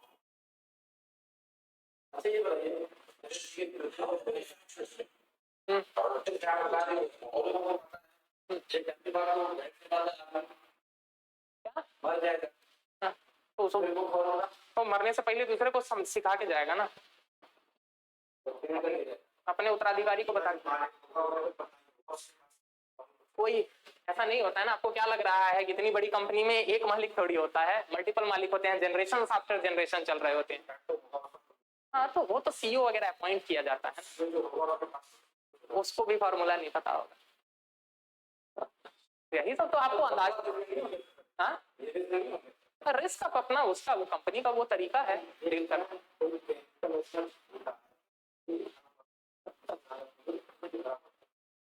अब वो तो अलग बात है। इस पर आपको क्या लग रहा है, यूएसए में बिक रहा है, इतने साल से बिक रहा है, तो क्या आपको लग रहा है एफएसएसएआई जैसी वहां भी तो संस्था होगी फूड सिक्योरिटी वगैरह से संबंधित, उन सब ने रिसर्च तो किया ही होगा। समझ में आए? वही तो है ट्रेड सीक्रेट, और क्या। बात समझ में? तो वही बात है, यही इसी को कहते हैं trade secret. I hope trade secret आप लोगों को समझ में आ गया होगा, ठीक ना। अरे ट्रेड सीक्रेट समझ में आ गया ना, क्या होता है कि वो फॉर्मूला जो आपको आपके प्रतिद्वंदियों से अलग बनाता है, जो आपके उत्पाद को बाकियों से अलग करता है, उसको हम क्या कहते हैं, ट्रेड सीक्रेट। जो भी अच्छी क्वालिटी है कि बुरी क्वालिटी है ये तो भगवान जाने, लेकिन है इतना तो पता चल गया ना ट्रेड सीक्रेट। ठीक, जाके देखिएगा, घर पे जाके जो है ना वो आप देखिएगा, यूट्यूब पर सर्च कीजिएगा, आपको मिल जाएगा। मतलब दिमाग हिला देने वाली केस स्टडी है, ठीक ना। इतना ज्यादा गार्ड करके रखती है, तो सारी कंपनियां बचा के रखती हैं। अब आप एक बात बताइए, रेड बुल देखा है ना, वो जो गिव्स यू विंग आता है ना, पीने पर जो है वो बहुत ज्यादा एनर्जी फील होता है, तो वो क्या मिलाती है किसी को थोड़ी पता है। बहुत सारे ऐसे, हाँ बहुत सारी ड्रिंक ऐसी आ रही है ना, सब क्या मिलाती है किसी को नहीं पता होता है। कुछ ऐसा ट्रेड सीक्रेट जो होता है वो होता है उनके पास। बाकी चीजें वो जाहिर करती है, लेकिन वही बताया ना कि नेचुरल फ्रेग्रेंस या नेचुरल फ्लेवर, इस नाम से जो है वो क्या है वो नहीं पता होता। ठीक, चलिए ट्रेड सीक्रेट क्लियर हो गया, मुझे पता है। इसमें जितना डीप में जाइएगा उतना मुझे पता है। कुछ नया सीखते हैं तो जिज्ञासा होती है ना, सर और थोड़ा सा और थोड़ा सा और थोड़ा। कोई नहीं, तो यहाँ इतना आपके काम के लिए इतना ही पर्याप्त है। आंसर एग्जाम में आएगा, आप आराम से डाल सकते हैं ट्रेड सीक्रेट क्या होता है। लास्ट जो है वो इंटेलेक्चुअल प्रॉपर्टी राइट, वो क्या है, वो है ज्योग्राफिकल इंडिकेशन, जीआई।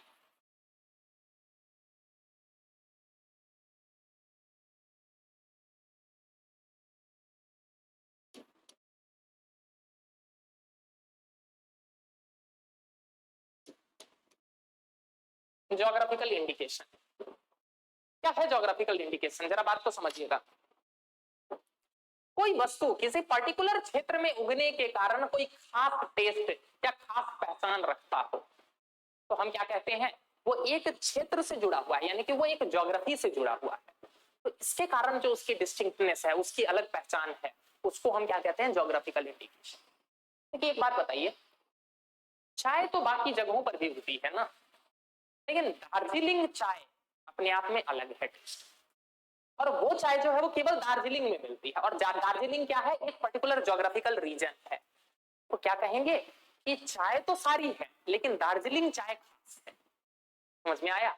तो क्या हम बोलते हैं कि ये अलग है। अब एक बात बताइए, साड़ियां तो हर जगह बनती है, लेकिन बनारस की साड़ियां बाकी साड़ियों से अलग है, इसीलिए तो हम क्या कहते हैं, बनारसी साड़ी। बात समझ में आ रहा? चप्पल तो हर जगह बनते हैं, लेकिन कोल्हापुर के चप्पल अलग होते हैं, इसीलिए उनको हम क्या कहते हैं, कोल्हापुरी चप्पल। बात समझ में आया? ताले तो हर जगह बनते हैं, लेकिन अलीगढ़ के ताले खास हैं। बात समझ में आ रहा? तो कोई भी उत्पाद जो किसी एक खास क्षेत्र से जुड़े होने के कारण कोई विशिष्ट पहचान रखता हो, चाहे वहां पर जो है उसके कारीगर बहुत अच्छे हों, या वहां की मिट्टी में कुछ ऐसा हो, वहां की प्रकृति में कुछ ऐसा हो जिसके कारण उसकी खास पहचान आ रही हो, कुछ खास टेस्ट हो उसमें, कुछ खासियत हो उसमें, तो हम उस प्रोडक्ट को क्या कहते हैं कि वो उसका ज्योग्राफिकल इंडिकेशन। बात समझ में आ रहा ना? आप देखते हैं ना, हमेशा जो है वो गवर्नमेंट जो है वो ज्योग्राफिकल इंडिकेशंस जो है उसकी घोषणा करती रहती है। अभी हाल फिलहाल में लंगड़ा आम को दे दिया गया है ना, यूपी, लंगड़ा आम को ज्योग्राफिकल इंडिकेशन दे दिया गया है ना। तो इसी तरह से ये बात समझ में आ गया, ज्योग्राफिकल इंडिकेशन किसको कहते हैं। अब जैसे एक बात बताइए, लीची तो बहुत जगह मिलता है, लेकिन मुजफ्फरपुर हाजीपुर की लीची तो फेमस है। क्यों? क्योंकि वो लीची आपको वही मिलेगी, उस पर्टिकुलर ज्योग्राफी से रिलेटेड होने के कारण उसकी वो खास पहचान। बात समझ में आ गया? ठीक ना? तो इसको हम क्या कहते हैं, इसको हम कहते हैं ज्योग्राफिकल इंडिकेशन। अब क्लियर हुआ? ठीक। तो बाकी लोग भी उस प्रोडक्ट को बेच सकते हैं, लेकिन दार्जिलिंग चाय लिख के, दार्जिलिंग चाय लिख के जो है वो कहीं और का जो है वो किसान अपने चाय नहीं बेच सकता है।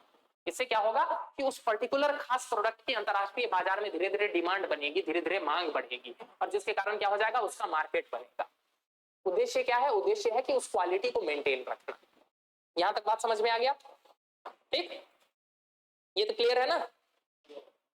चलिए, तो ये था आपका ज्योग्राफिकल इंडिकेशन।